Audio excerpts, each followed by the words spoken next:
Small Town Murder is brought to you by Progressive Insurance. Fiscally responsible, financial geniuses, monetary magicians. These are things people say about drivers who switch their car insurance to Progressive and save hundreds. Visit Progressive.com to see if you could save. Progressive Casualty Insurance Company and affiliates, but potential savings will vary. Not available in all states or situations. This week, in Jackson Township, Pennsylvania, when a pastor's wife dies in a seemingly tragic way, everybody has nothing but sympathy. But when a second wife also ends up dead, sympathy quickly turns into suspicion. Welcome to Small Town Murder.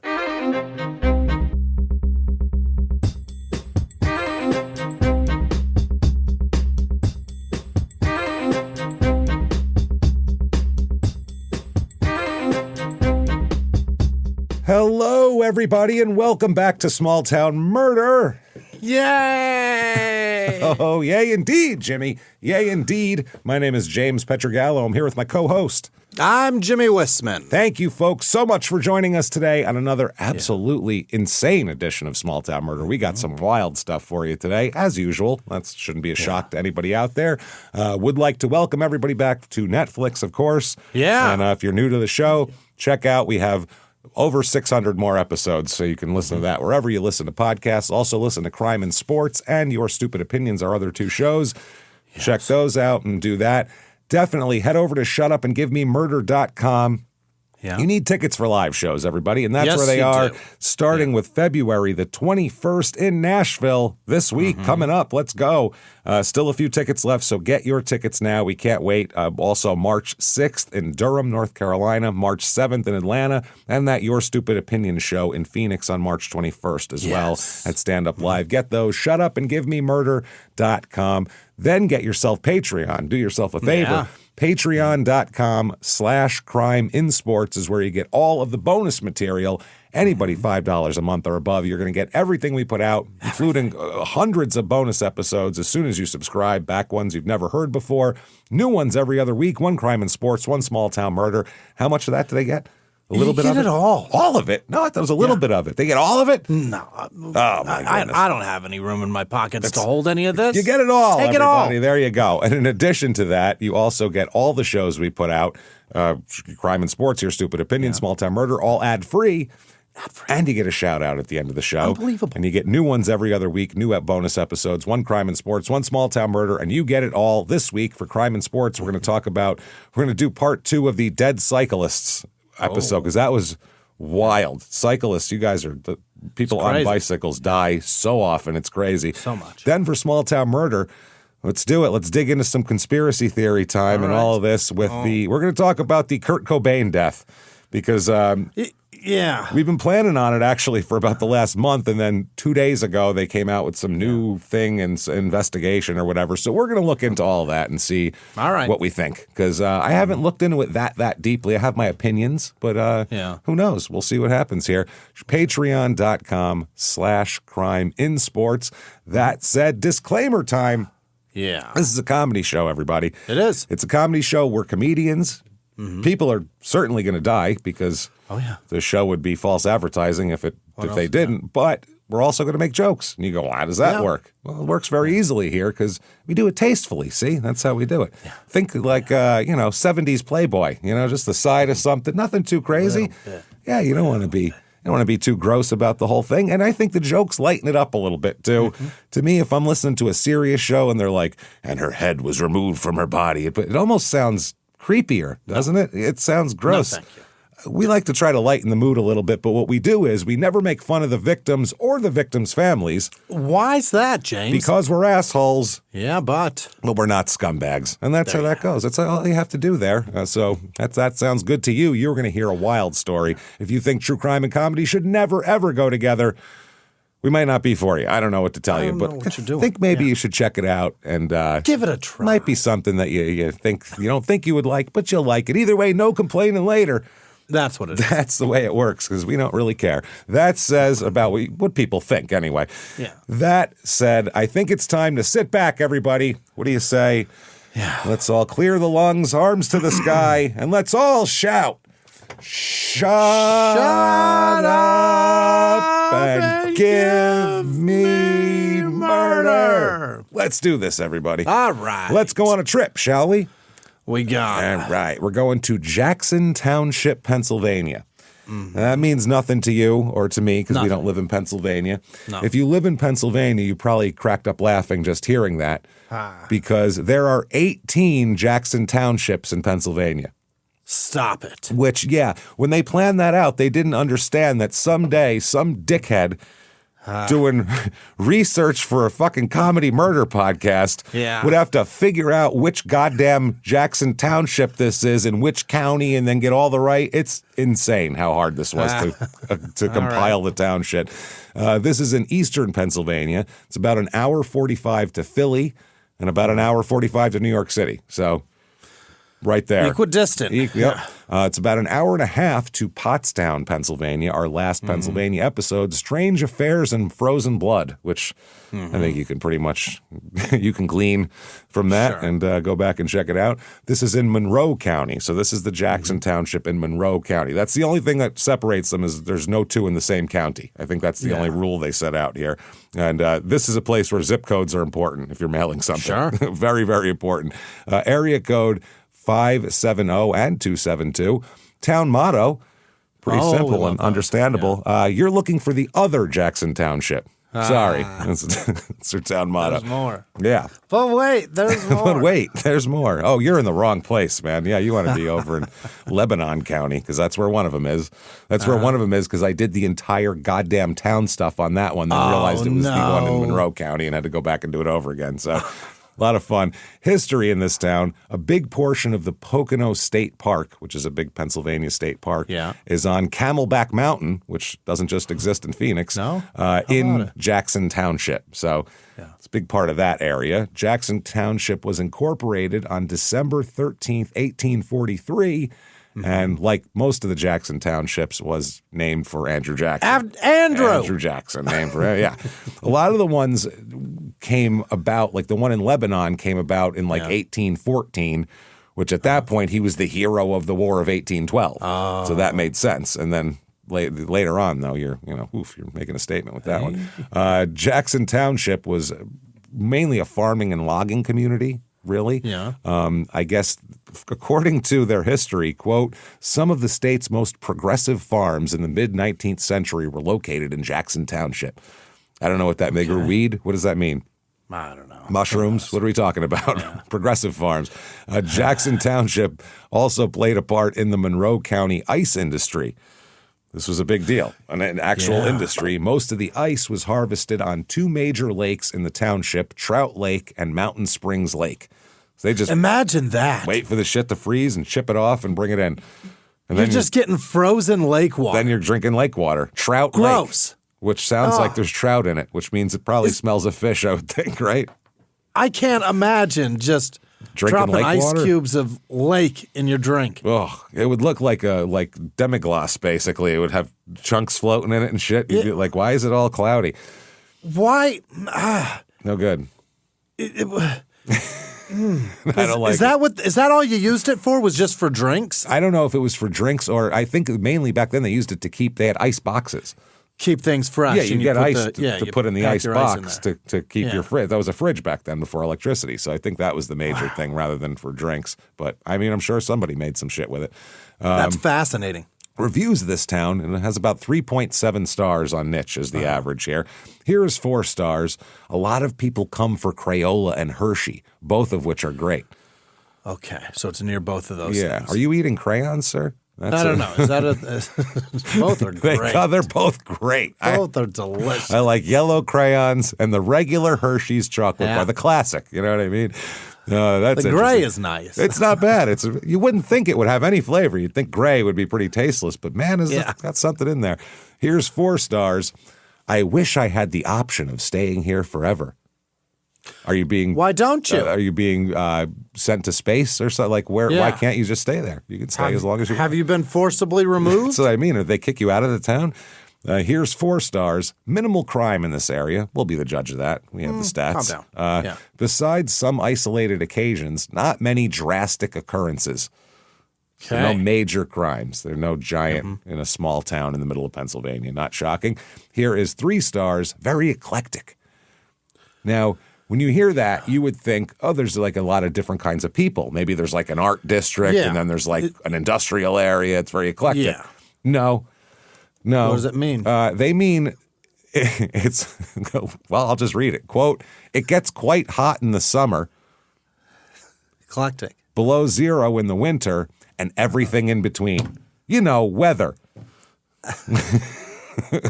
We have eclectic weather? Is that what they mean? Eclectic weather meaning, yeah, it gets hot in the summer and cold in the winter. That's eclectic weather. You just live in Pennsylvania. That's all it is. Quirky. Here's 2 stars. Many people I know are related to work in the area and are paid minimum wage.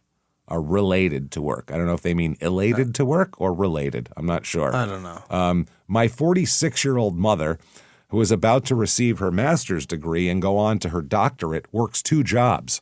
Victoria's Secret, so she's they got them all. For below $10 an hour, and a job overseeing special needs students at their jobs, which pays a salary of less than $5,000 a year. But she's got like hot panties on while she's all the time. Well, she's like got some hot underwear on while she's teaching these kids. Can't see the panty line, James. That's amazing. Yeah, the kids notice. They notice panty that. line. Yeah, they're sticklers for that kind of shit. Yeah. People in this town, 6,596. Not a big town. Not a small, tiny town, but, you know, kind of an in-between, but a little town. Men and women, way more women than men for a town of 6,600 people. 53.9% women, which is a lot. It's normally like almost even.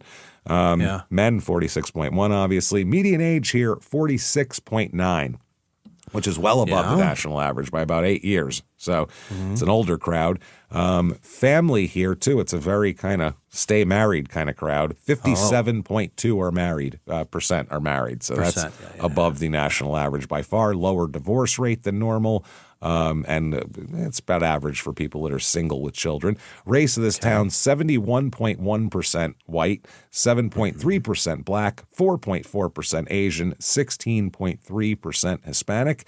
45.3% of the people here are religious, which is, lower than the national average by about 5%. And the leading religion here, unshockingly, is Catholic, 25.1% Catholic. As we know, Catholics are the Baptists of the North. So they're everywhere. Smudge faces. Yep. But our particular story takes place around a religious guy, and I don't think he's Catholic. Not Catholic? Not Catholic. 0.2% Jewish. Unemployment, a little bit high. Not too high, but a little bit high. But I mean, you're kind of an hour 45 in either direction from any kind of city. So if you need a job, head over to Victoria's Secret. I mean, it's $9 an hour, but it's not great. You get a broad discount, so that's helpful. But it's a job. It's something. The median household income of a Jackson Township resident here, or the median household income here, is $82,938. So that's above the national average. By not bad. $13,000. That's not bad. And commutable to Philly, right? That's why. An hour 45. It's commutable. You could do it, but it's rough. It's a tough day. It's a tough day. Yeah, I know a lot of people that do it. From my house, like around me to the city, it's an hour and a half. Tough day. It's a long day when you're doing 3 hours of round trip back and forth. Yeah. Just in commuting. Cost of living here, 100 is regular average. Here it's 95. And the housing is high here. The median home cost here, $432,500. That's median.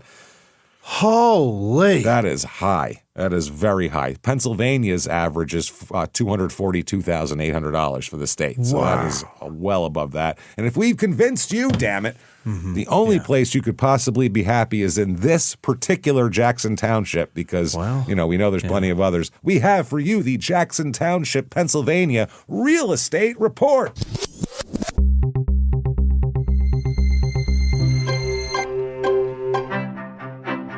Okay, your average 2-bedroom rental here goes for $1,220, which is about the national average. Yeah. Not bad. Now, here's some houses here. I found, number one, you're going to build your own house, damn it. Oh, just land. Big old hillside, 17.96 acres, so 18 acres. Wow. Good amount of land, $109,000. That's a lot of land for $109,000. That's amazing. Yeah, it's kind of on a hill, so it'd be hard to build shit. Like, you got to get some engineers and architects involved. It's going to cost you, but you got to flatten some shit. The land is decent.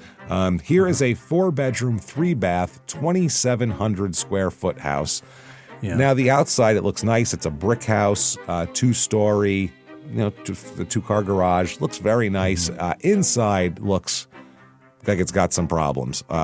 They need some updating. The kitchen, it's just weird, man. It's really done weird. They've made the worst tile choices I've ever seen in a house. Oh, no. In every area. It's all fucked up, so it's no good. But 4-bedroom, 3-bath, 2,700 square feet, 0.36 acres. It is $425,000. There's your average, with a $10,000 price cut that just happened. And then finally, here is a 4-bedroom, 6-bath, T-bowl for each and every b-hole, everybody. 4,750 square foot, weird ass house. It is really weird. It was designed by world-renowned architect Peter Bolin, who looks like he does mushrooms on the weekends, because this fucking house is weird. It's all I can describe it. It's just everybody's got to look it up. We can't legally show on Netflix, by the way. People have asked. We'd love to. We can't. Because we'd have to get every homeowner's permission, and it would be a long process that we just don't have in turnaround time in production to be able to do that. So it's not working. And then we'd have to go. If they said no, then we'd find more new houses. It'd be horrible. Then what are we gonna do? Yeah, this house, chase them down every fucking week. Yeah, $795,000. It's on 3.9 acres. And it is just weird. Got to see it to believe it type of weird house. Things to do with. They might be grateful for us to give the listing a little bit they would have to, a little bit of run. But they also, if it sucks and we make fun of it, they're not going to be happy. And people are like, why don't you do that? It's like, would you like us to make fun of the house you're trying to sell on the biggest streaming service in the world, really? Was that what you'd like? I don't think you'd want that. Hi, your architect's on mushrooms. Buy this house. Yeah, this house is built by a guy on hallucinogens. I think you'll like it.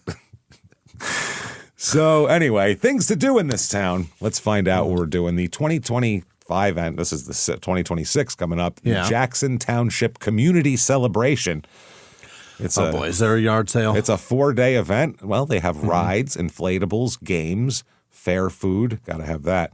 Concessions, free live music, which we'll talk about, craft and merchandise market, and all sorts of rides and everything like that. Let's find out what the entertainment is, what we're interested in. Show me. Let's see here. The Wednesday entertainment will be New Wave Nation. Oh, I don't know. They have a 5-hour set. It says 6 to 11. That must be a few breaks in there, right? That's a band? I've never seen a band play a 5-hour set before. That'd be even Fish would get bored with that shit, even with their own garbage. You know what I mean? Yeah. Thursday night they'll have That 80s Band. So they play covers from the 80s. That's from 6 p.m. to 11 p.m. again.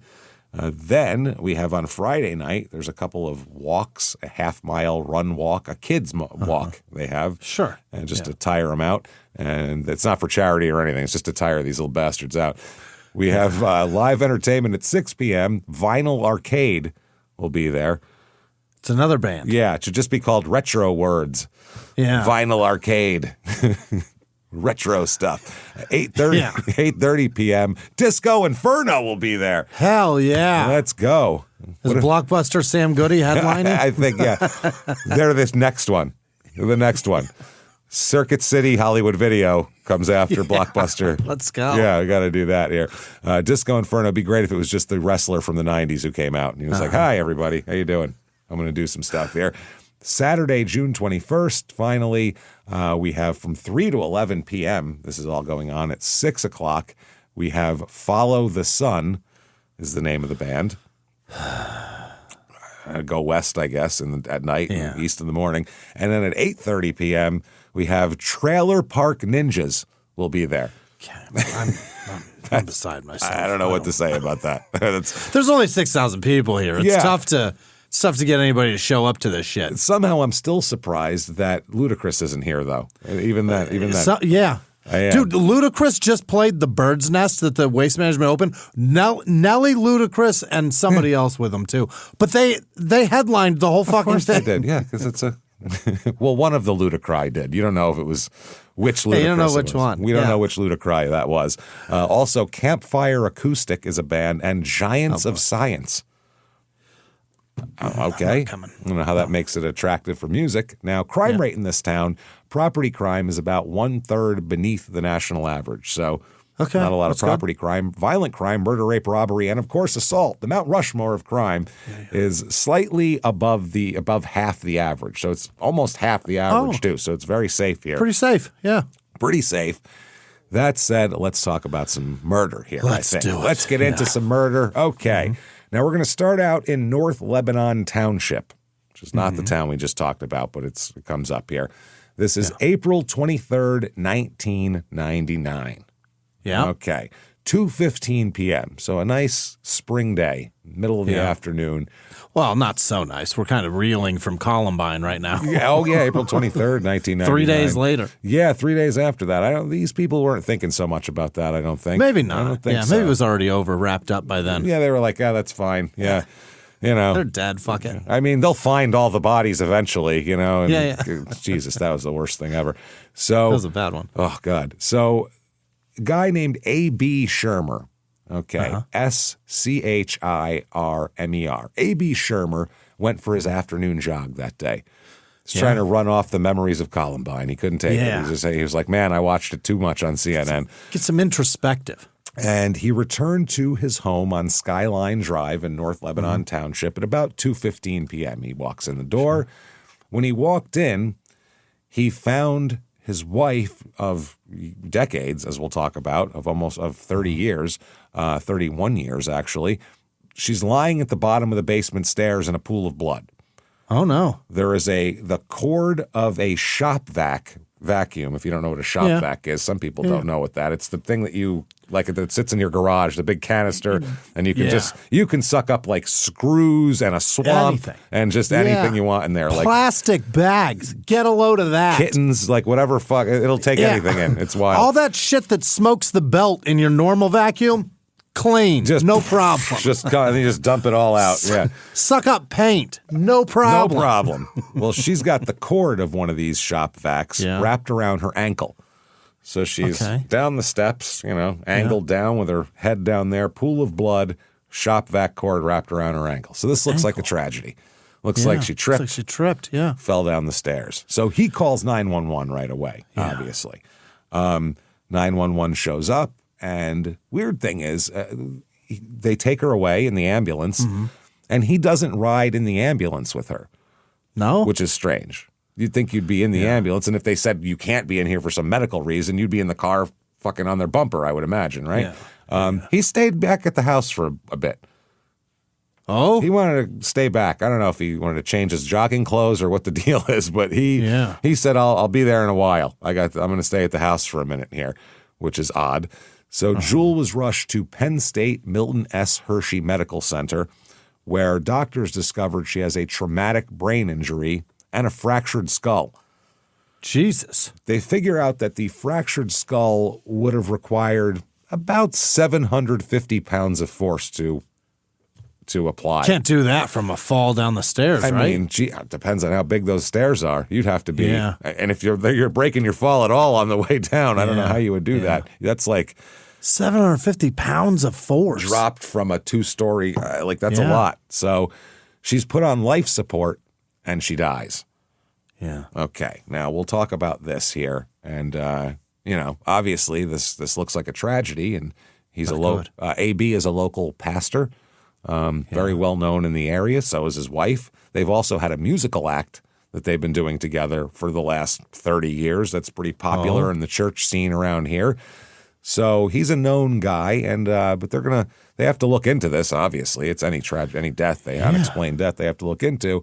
So let's look into him also. Let's join the police and look into them here. Sure. Arthur Burton Shermer is A.B. Shermer. Arthur Burton. He's born May 1st, 1948. He's originally from Milton, Delaware. Yep. Here. And his parents are Carl and Ina Shermer. And he went to Milton High School down there and went to Eastern Pilgrim College at one point, and then went to Messiah College, which sounds slightly religious. Yeah. That's That could be a religious school. I'm not positive. Messiah Showing you how to College. live, really, at the Messiah. Wow. So yeah, he also went to Elizabethtown College at one point, and Messiah College is in Grantham, Pennsylvania. And the Elizabethtown College was also like a Christian school too, of some kind. So by the time he was 20, he was already saying, I'm going to be a minister, period. Yeah. That's what I want to do. And then he meets his wife, his future wife, the woman who we found at the bottom of the stairs. Jewel Vera Bainey is her name, Behney, until they get married and she changes it to Shermer. So Jewel here, she is a preacher's daughter. Oh. And when I say a preacher's daughter, I don't just mean her dad's a preacher. I mean both her parents are preachers. She God is dang. Preacher, possessive. Plural. Possessive apostrophe. Yeah. So she's born in Kleinfeltersville, Pennsylvania. Too many syllables. Kleinfeltersville. Kleinfeltersville. Pick a Pluralville. name. Kleinville, Felterville, you decide. Her parents are the Reverend Dion Bainey and the Reverend Esther Levengood Bainey. Yeah. Those are her parents. So this is not a real party household, I don't think. This is I can't imagine. pretty strict stuff here. Probably the first time she made out was with this fella. Or the opposite, because that's how those girls go. Oh, yeah. If you're the Reverend's daughter, you're either chaste or you are nothing or all of it. Fucking Madonna in 1984. None of them or every goddamn one. Or you're writhing on a stage, humping the air. One of the two. Depends. Yeah. So she went to Cedar Crest High School and Eastern Pilgrim College.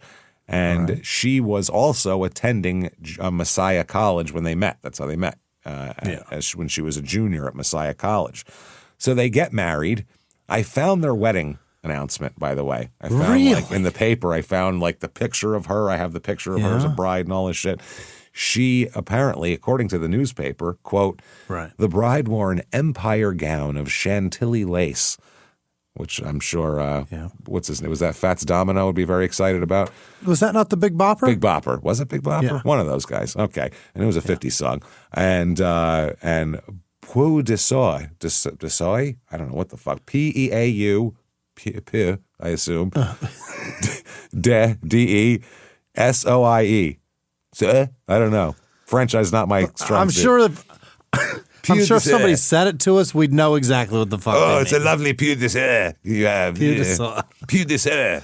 It's just grunts. That's like caveman language. Yeah. A lot of the words in French, they put 6 vowels at the end of a fucking word, and it's just, that's how you pronounce 6 straight vowels. Every time. It says, so the Peu de Soy, fashioned with long sleeves and a chapel train. Her veil was attached to a satin flower headpiece. She carried a white Bible topped with white roses and holly. Oh, boy. You can leave the book back there because I'm going to do horrible things to you later. We don't need that. All of that sounds like the least sexy day ever. Oh, yeah. No, this has nothing to do. This is the Lord is joining two people. This has nothing to do with the hot fucking that's going to be happening later. Her father gave her away in marriage. A reception for the 500 guests. 500 guests. That Peu de Soy, is a big fucking deal. I hope if there's 500 people there, I hope it's edible. That's a big deal. Wow, 500 people was held at the Church Junior Chapel. The Junior Chapel holds 500 people. The newlyweds are honeymooning in New York State, after which they will be at home in the treetop apartments at Messiah College. So they're going to move in together. Yeah. Hey, everybody, just going to take a quick break from the show to tell you all about a better way to feed your pups with Ollie. Ollie.com. Oh, it's absolutely what you need to do. It's the month of love, everyone. Yeah. And we know that you want to celebrate with the one you love most, your dog. Of course. That's right. I got Frankie, Benny, Oscar. They love this Ollie stuff. They love it. Let's be honest here. There's no love more unconditional than the one you have with your dog. They look at you like the sun rises with you. Oh, man. They'll sit there. They'll watch TV with you. They're not judging you for what you're watching. No. Another trial? Really? That's what you're going to watch right now? No, they don't. They'll just watch along with you. Celebrate the one you love most by giving them the best, highest quality ingredients with Ollie. And yes, it's the kind of meal dogs actually get excited about. And they do. They get jacked about this stuff. It's real, fresh food that they'll love and devour, which is the best way to show them love every day because they're giving you everything. And the least we can do is make their dinner half decent. You know what I mean? These are human-grade recipes backed by vet nutritionists and crafted with culinary experts. You will literally be jealous of your dog's dinner. It's amazing. You look at it and go, I want some of that. That looks great. Dogs love the taste. Even the real picky dogs will be jacked for this. They're going to be wagging, I'm telling you. Tailored meal plans to meet your dog's specific needs. They have perfectly portioned meals in a mess-free packaging. It comes with a scooper for easy serving and a storage pup-tainer, so your fridge won't smell like it either. It's great. The Ollie app offers on-demand health screenings where you can tap real experts for pup peace of mind and uses the data from the Ollie pack to develop new recipes and products for your dog. I'm telling you, you take it out, they act like, oh boy, here we go, man. Yeah, it is food time, and they have better poop, and they're easier to pick up, and just they look shiny and happy, and it's just a great thing to do. Celebrate your number one Valentine, your greatest love, your dog. Head to ollie.com/STM, tell them all about your dog, and use the code STM to get 60% off your welcome kit when you subscribe today. Plus, they offer a happiness guarantee on the first box, so if you're not completely satisfied, you'll get your money back. That is OLLIE.com/STM and enter code STM to get 60% off your first box. Now back to the show. Hey everybody, just going to take a quick break from the show and tell you how to learn languages better and easier with Rosetta Stone. RosettaStone.com. That's right. Learning a new language, it's one of those skills that stays with you, and it's really rewarding once you start hearing yourself understand and speak it naturally. And if you can actually communicate with someone speaking that language, it's awesome. And Rosetta Stone makes it simple to get started and easy to keep it going. The Rosetta Stone has been the trusted leader in language learning for over 30 years. Their immersive, intuitive method helps you truly pick up your new language naturally. No memorizing random vocabulary lists and feeling lost and not knowing what you're doing. I haven't tried this yet, but I'm going to get on this because I would really like to speak like proper Italian. That would be cool. That would be cool. My older relatives. Just the slang? Wouldn't understand me at all because it's whatever, not just whatever from my grandmother's village in the 30s, what that language would be, because that's what I know. So I would love to know it well, and I think Rosetta Stone is the way to do it.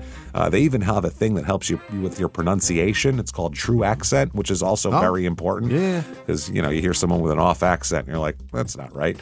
So they have over 30 years of experience. They have millions of users and 25 languages to choose from, including Spanish, French, German, Japanese, and more. Rosetta Stone is the go-to tool for real language growth. You can learn faster, you retain longer. Rosetta Stone immerses you in your new language naturally, helping you think and communicate with confidence. And you can sound more natural with that True Accent, too. That really, really helps. It gives you real-time feedback on pronunciation. Like, no, that wasn't quite right. You want to hit this syllable a little more. It's really good here. You're going to love it. And the lifetime membership gives you all 25 languages forever. Learn one now, pick another one next year. No extra cost. Yeah. Get in there and do it. You can do it. Don't wait. Unlock your language learning potential now. Small Town Murder listeners can grab Rosetta Stone's lifetime membership for 50% off. Wow. That's amazing. That's unlimited access to 25 language courses for life. Visit www.rosettastone.com/smalltownmurder to get started and claim your 50% off today. That's rosettastone.com/smalltownmurder and start learning today. Now back to the show. They immediately begin building a life here where he wants to be a pastor and he wants her to be, with him doing music stuff, and then they want to have kids and be like the church family and lead a church, and that's what they're all about from the very start. They will have 3 kids. They will have Julie, Amy, and Micah later on. So there's 3 kids total. Julie is a music teacher at Our Lady of the Valley Elementary School. She worked there for years. She was also Bethany United Methodist Church's pianist, organist, and junior choir director, director of musicals, and kindergarten Sunday school teacher. So she's got Our Lady of whatever the fuck that's not Catholic, huh? Our Lady of the Valley Elementary School. No, and it might be. The religions, by the way, when it comes to shit like that, like a music teacher who's religious working in a Catholic school, in the Northeast, people are not as tribalistic Strict about religion. They're just like, Jesus is the way. If you're into religion, you're into religion. That's fine. It's all kind of one thing. It's not like in the South where it's like, he's a Southern Baptist. I'm a this kind of Baptist. What are you talking about? Jesus, let's kill each other. They get real. Methodists and Baptists don't even eat the same potato salad. No, they get real. I mean, certain kinds of Baptists are different. There's Southern Baptists and there's other kind of. It's a totally different thing. So up there, they're like, you like Jesus? Yeah, whatever. Me too. Teach the kids some music. It's a little bit different. So. Sing him a hymn. Yeah, they're less sectist, I guess, in the Northeast. So she does all of that, and she's a kindergarten Sunday school teacher as well. So that tells me that she has patience. Yeah. She's teaching Sunday school kids church shit. And in addition to that, like junior choir director, getting kids to sing together, and director of musicals, getting kids to act together. That's patience. She played keyboards in the church's praise band, and she supervised the kids club. For free? Is this for money? This is all. Some church positions are paid positions, but I bet a lot of this is voluntary, probably. That's crazy. Because I know, like, my stepmother used to teach like Sunday school and like communion classes and shit. Yeah, you wouldn't think that about her, right? Not at all. She's very cool. She used to teach that stuff, and I know she didn't. I don't think she got paid for it. She just go do it because my brother was getting ready for communion. So that was that. We'll pay you about it later. You go. We'll pay you about it as soon as we don't have to pay you. Yeah, as soon as we don't have to anymore. She gave private piano lessons and voice lessons as well for 30 years too. Oh, wow. So she is into music, and so is AB. These two are together. Now, according to her brother, John, he said, my sister was an easygoing person. She loved children. She had many responsibilities in the church. Choir director, in charge of the kids' Sunday school classes, youth choir. Jules Shermer was a great mom, a loving, doting pastor's wife. She did everything for her family, for her husband, and was considered quite a wonderful person in the community. Which, I mean, it sounds like she is. Yeah, you have to be, Yeah, she's putting up with a bunch of people's kids, so... Yeah. If you're putting up with a bunch of people's kids and you're not like beating or molesting them, you're an angel in my book. Because I don't want to deal with, I don't want to see anybody's kids for any reason. So, I mean, especially strangers' kids. Fuck off. No thanks. Especially not on my day off. No. Leave me the fuck alone. Sunday? Sunday? Yeah, No, I don't think so. No. No way. No. Even people, never mind. I won't get into it. But yeah, I'm not a. I like, I have a couple of nephews and a niece, and they're great, and that's about all. That's it. See them every once in a while for a couple hours, and then even on my day off, I rarely want to see my own kids. That's a statement right there. It's my day off. It's my day off. Yeah. Go do something. Yeah, my kids are adults now, so it's different. Yeah, yours are almost there. So close. 1970. He becomes AB becomes a pastor for the United Methodist churches here. Sure. So this is what he does. Now, this is 1970, so I think he's feeling himself a little bit. He sings. He's the pastor. I think he's feeling important. I think he's feeling good. To quote Baby Billy, I think he's feeling sexy with that long hair. Yeah. So Eli feeling sexy with that long hair. Now, he thinks he's more than he is here. And in 1970, they've only been married 2 years. And he gets caught having an affair already. This is not good. No, 2 years in. This is the problem with jobs that like have where people look up to you because it attracts, sometimes it attracts a certain personality. It attracts. What do you mean? Well, it attracts the personality of people who actually want to help people and want to guide people and stuff like that. But it also attracts the personality of someone who wants to be looked at. Yeah. Wants people to just stare at them and also want people to look up to them. It's kind of like there's two different psychologies of becoming a cop. There's the person who's like, well, there's three actually. There's one that's like, well, that's a job that has benefits. There's that. I have two kids. Fuck it. You know what I mean? And I can retire in 20 years and, whatever. Yeah. Then there is, I'd really like to help people. I'd like to do stuff for society. And then there is, I'd like to be in charge of people and hold weapons on them and be, I'd like to be in control of shit. Those are the three personalities. And maybe there's some pussy around here. Yeah. Well, yeah. And that's why they do psychological testing for that job. Whereas pastor, they don't really do psychological testing to see if you are in it for your ego and for parishioner pussy, which is what I think he's Imagine getting into church for pussy. Yeah. All you had to do was learn 3 jokes and go do comedy, and you could have done that instead. It would have been way easier for you. Way easier. You don't even have to write them. Well, actually, not easier. From what I've seen. Not easier, because whenever I'm thinking about like a pastor's speech, I'm like, man, you could just take out of the book and then add your own right shit. There. That's pretty. That's shit's thick. We have to make up our own shit, and it has to make sense, and then they all have to laugh at it, and you don't even have to get a reaction from people. You can just tell them shit, and they go there nod, and you can't do that in a stand-up club. So, and if you get a half-powerful sermon where you can relate some bullshit from that thing into today's life, and you can write a joke. The windshield's bigger than the rear view mirror for a reason. Like that shit, you'll get blowjobs till the fucking cows come home. Absolutely. Well, and then you'll get blowjobs from the cows. The cows are notoriously horny in this area, by the way. That's actually a thing.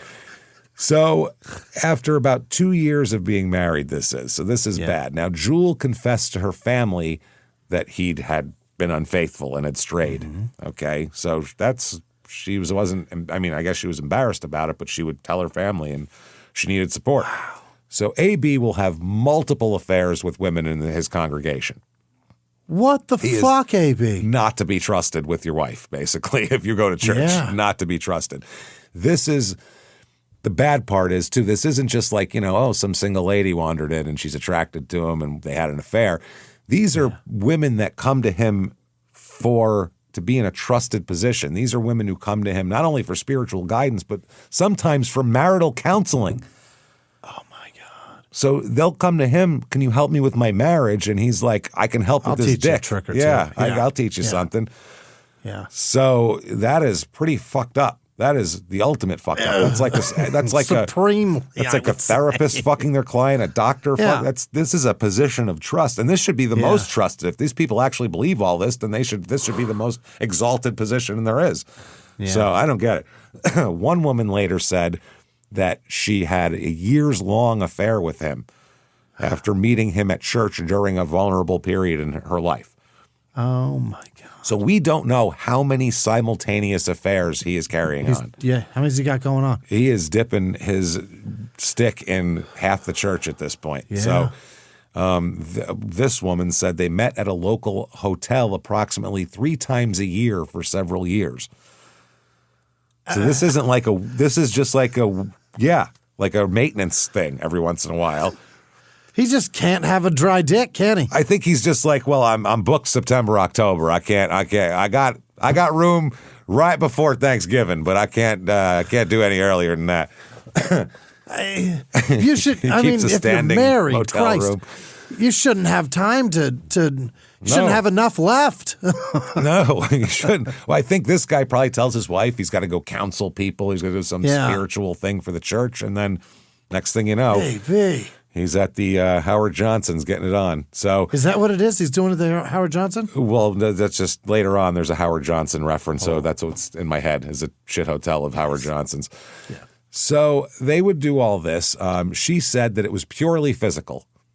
She knew he was married. She came to him for help, and he helped her in a different way. Because the United Methodist Church frowns on divorce, as most churches tend to. Yeah. They're not real at the forefront of the divorce movement. They're not exactly a spear Which tip is there. crazy, isn't it? Shouldn't they be encouraging? Because then you're getting the revenue of the rental of the church again. I think, well, then they won't allow you to marry in the church again because you're divorced. Oh. I don't know if that's every church, but that's a lot of churches. That's why my grandmother never went back to church, because a priest told her that she couldn't get married in the church again because she was already married, and she told him to go fuck himself. And that was the end of that. As she should, yeah. And then she would literally go to church and she would steal the body of Christ. She'd steal it. Packages of it? Yeah, no, she'd steal it. And Like a whole bunch of it? Yeah, and then she'd try to give it to people at Easter like she was a priest. It was crazy. I was like, you stole the body of Christ. Do you understand that is whatever you're trying to do now is completely negated by the fact that you stole this from a church? Was it the little pieces or was it the wafers? The wafers, and she'd break pieces off and give it to people. Those are pretty good. Yeah, well, the taste is irrelevant here. They're not bad. They're not bad. She could have gotten some wheat thins too. I mean, that's fine. I put some cheese and some prosciutto on it. I'm saying, what's the difference of what cracker it is? It's a cracker. Why don't they do that? If it's the body of Christ, let's put some prosciutto on there and get some taste. What's that? Is that what part of Christ is that? I don't know. That's the flesh. That's the flesh of Christ. The prosciutto. That's the calf of Christ. Give me that prosciutto. I like it.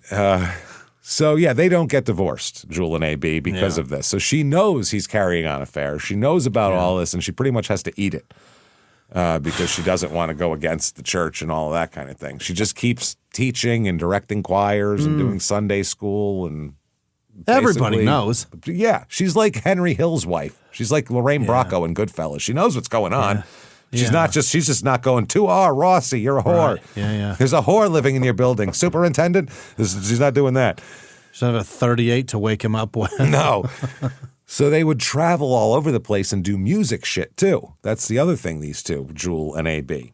And the family, too, the kids as well. They traveled to the Rawlinsville Camp Meeting in Lancaster in 1975, which was a 2-week-long event where families stayed in cabins and attended Bible studies, evening services, and prayer sessions. Yeah. You know, my nightmare, this sounds torture. Like. I don't want to pretend this is, what are we doing? I don't want to stay here with these people. Imagine him going cabin to cabin in this environment. Yeah, I was just thinking about all the misbehaving he'd be doing. Yeah, exactly. Yeah, Mama told him not to. He did it anyway. That's a fact.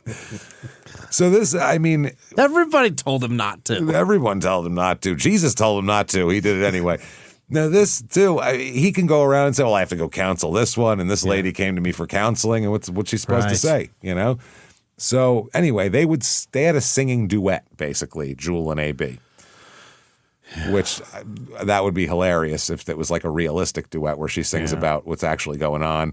Oh, that'd be fun. Real Stevie Nicks shit. Yeah, but no, it's not. Just singing her fucking Silver Spring at him. No, like Chapel Roan spilling her guts. This is like, Jesus stuff and her pretending that everything's fine. So they made an album together at one point even. Oh, boy. Oh, yeah. The whole family would put on community concerts and do all sorts of shit like that. They'd make the kids sing. Their album in 1974 was called Lord, Bring Back the Springtime. That was the name of it. It was recorded by The Shermers, and the record label was Baldwin Sound Productions, which I'm sure was a top-notch firm there. Springtime. Why is everything awful? I want to sing about springtime. Lord, bring back the springtime. Yeah. The record contains 10 tracks. It's all gospel religious songs featuring songs such as Ever Gentle, Ever Sweet. I Want Jesus to Walk With Me. You generally do if you're religious, And Softly and Tenderly, which is about how he makes love to the congregation. Yeah. To other congregants. That's not a good one. It's a bad one there. Softly and tenderly. Softly is that and tenderly. I don't know why the fuck that's about. That's crazy. Did they write that, or is that just like a cover of something that's who knows? A common religious song? I don't know. It might. That's what I mean. I Want Jesus to Walk With Me. Feels like someone would have come up with that title before. When everybody knows that your husband cheats on you softly and tenderly, you don't write that song. No, you don't let him sing it either in front of you. No. So 1975 to 1978, AB serves as the pastor of the United Methodist Churches in the communities of Bainbridge and Marietta in Pennsylvania. Yeah. He and Jewel would regularly do the camp meetings with their daughters and their son, and even sometimes Jewel's reverend parents tagged along. Ooh, that's a party right there. Imagine that car ride. Bring the folks along. Oh, boy. So I found a bunch of different newspaper articles about their musical, where they were going to be and all kinds of shit like that. 1977, Dallastown Catholics plan buffet. The St. Joseph's Council of Catholic Women scheduled its annual Christmas buffet dinner. Reservations are open to all women of the church and their female guests. The program will feature the Reverend and Mrs. Arthur Shermer of the First United Methodist Church of Marietta. The Shermers will present a program of old and unusual music. What does that mean? AB is just coming to sing to only the wives? Just going to say, so this is a room full of women and AB crooning softly, tenderly to them. This is going to be, wow, he's going to be pockets full of phone numbers when he leaves that bad boy. Trying to smash in the confessional. And what is an old and unusual music? What is unusual? I mean, that's a good way to classify all religious music. Yeah, this all sounds unusual. Not all. Not all. No? No. Listen to like fucking Al Green sing about Jesus. Boy, that shit, I don't give a fuck about, I'm not religious at all, but man, does that shit sound good. Marvin Gaye singing about Jesus, you're like, fuck yeah. Yeah. Do they just reference him, or is it That's all Jesus songs. all the time song? They're like gospel songs, but the way they sing them, they sing them like Al Green and Marvin Gaye or whoever, or even fucking like the hillbilly shit. Like, again, bring up Gemstones again. The fucking, two dudes on a banjo. That shit's catchy as fuck. I don't care what they're singing about, but I don't listen to that shit. But I mean, if it's good, I'll listen to it. It's just I don't care about the Jesus part of it. Every religious song I've heard, apart from Hallelujah or some Christmas song, Holy Night, things like that. Yeah, I'll get down with my favorite Christmas songs are all the religious ones. Even though I don't believe in any of that shit. They're all great. Oh, Holy Night's the best Christmas song. It's the most religious there is. The most religious song ever written. The other ones are just, they never rhyme. No, not like that. The lyrics are so bad. Not this kind of shit, like choir shit. I'm talking. I can't. Marvin Gaye singing about Jesus is a whole other thing. I mean, he's got soul into it, and it's Marvin Gaye, for Christ's sake. It's a totally making it relatable. Thing. Yeah, it sounds like it could be about a woman. You could replace Jesus for, Denise, and it would be fine. You know what I mean? You go, all right, I love you. I want to finger fuck Jesus till the cows come home. I feel Jesus' spirit through my fingers when they're inside of him. Oh, no, I want to get in Denise. Jesus' ass. Let's hold on. Wait, I got to write a new line there. That's for the ladies. So after the United Methodist Conference transfers AB now to the Bethany United Methodist Church in 1978, that's when the family moves to Lebanon, Pennsylvania, which is where they were when the Jewel tragedy happened. So his career is on the upswing, which I don't understand how, because everyone has to know what he's up to. There's this thing, though, James, in this whole forgiveness is fucking mwah. Yeah, it fixes everything. They don't really do that, though. This isn't Catholicism where you just go say what you did and it's forgiven. Jesus might forgive you, but these people aren't going to. You know what I'm saying? That's the way church is. Jesus might forgive you, but we'll fucking remember that shit and judge you forever.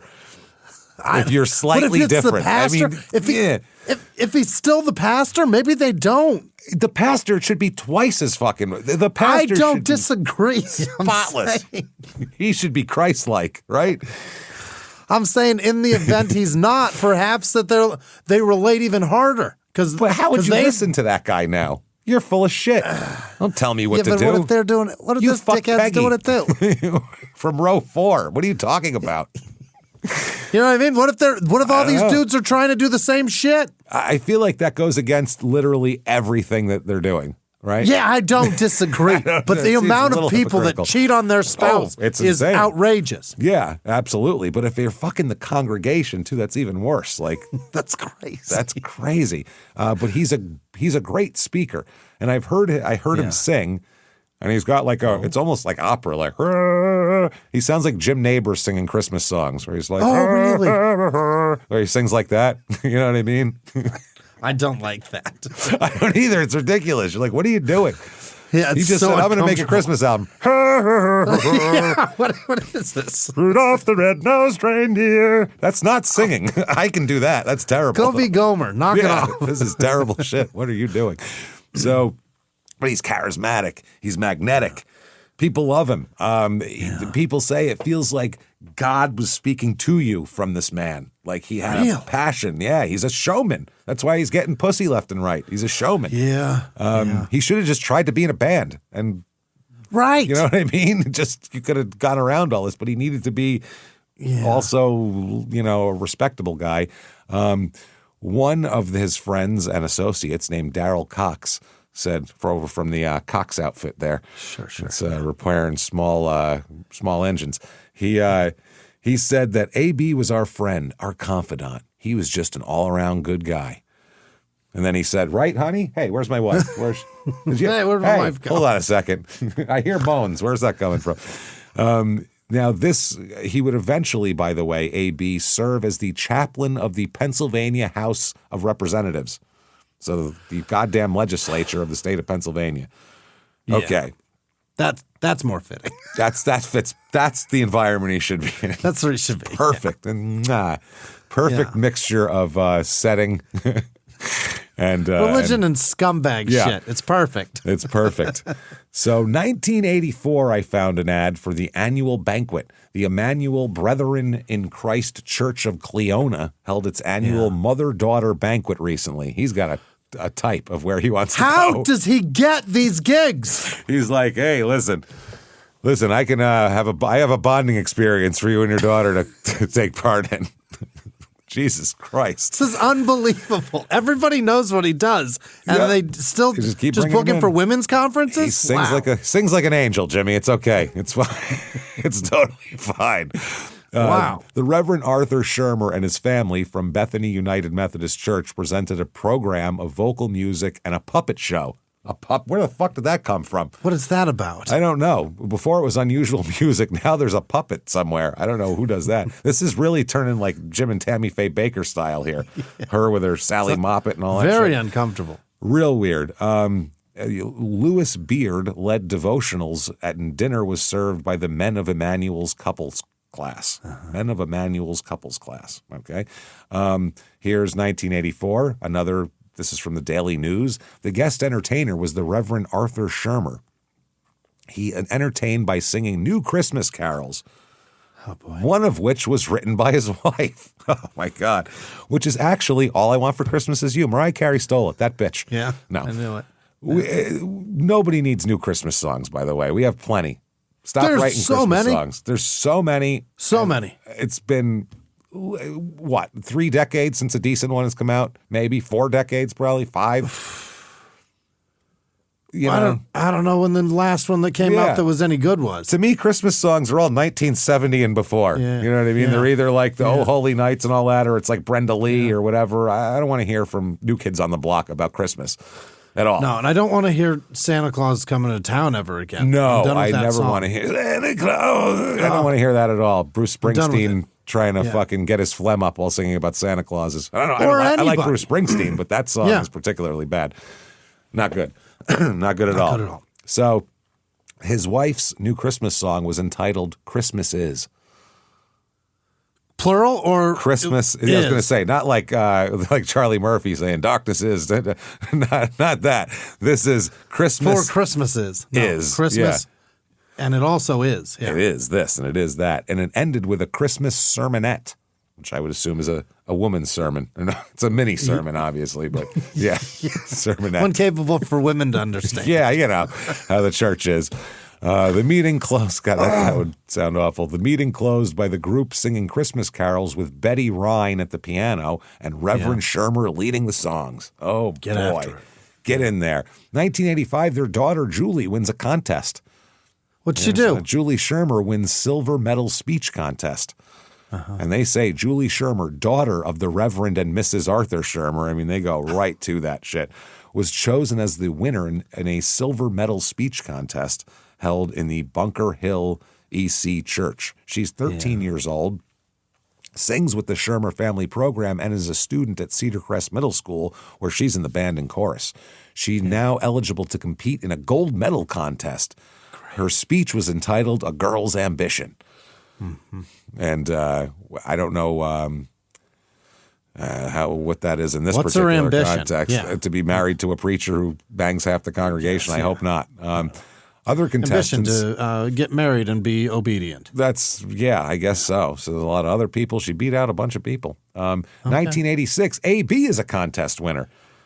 What is this? He is the Dick Slinginest pastor in the Northeast. It's a very prestigious award. He won the gold medal. Yeah. No, there's one here from the Daily News. Clergyman identifies, quote, who is he? A little detective work paid off for a Lebanon clergyman Wednesday afternoon. The Reverend Arthur B. Shermer won $131 by correctly identifying the man whose photo has appeared recently in the Daily News' Who Is He contest.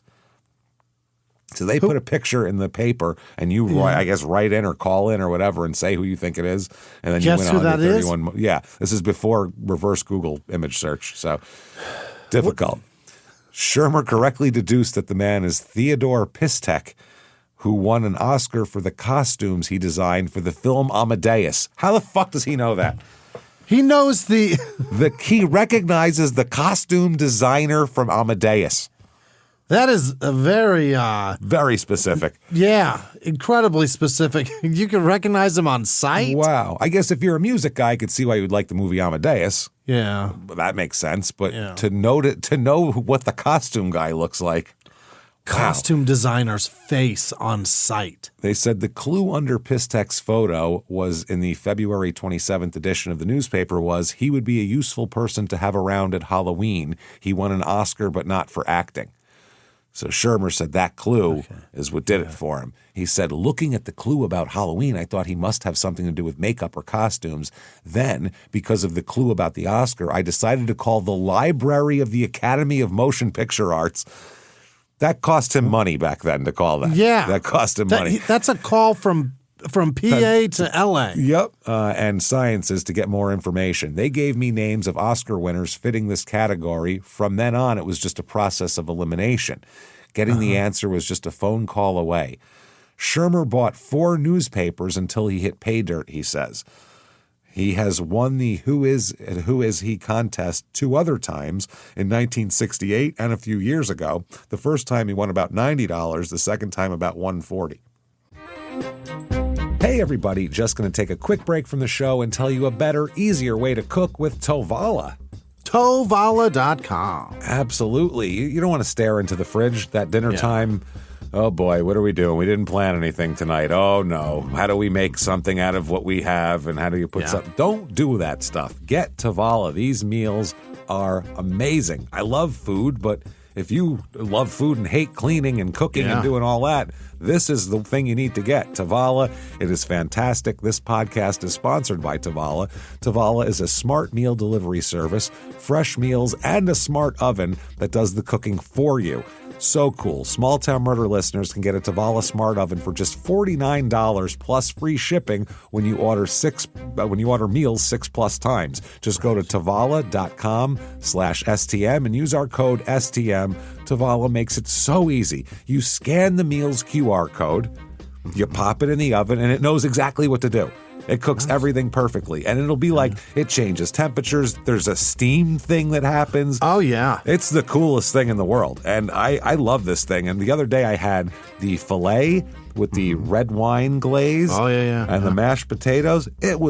I was impressed. I mean, this was so good. The steak, it was a quality piece of meat. The filet was good.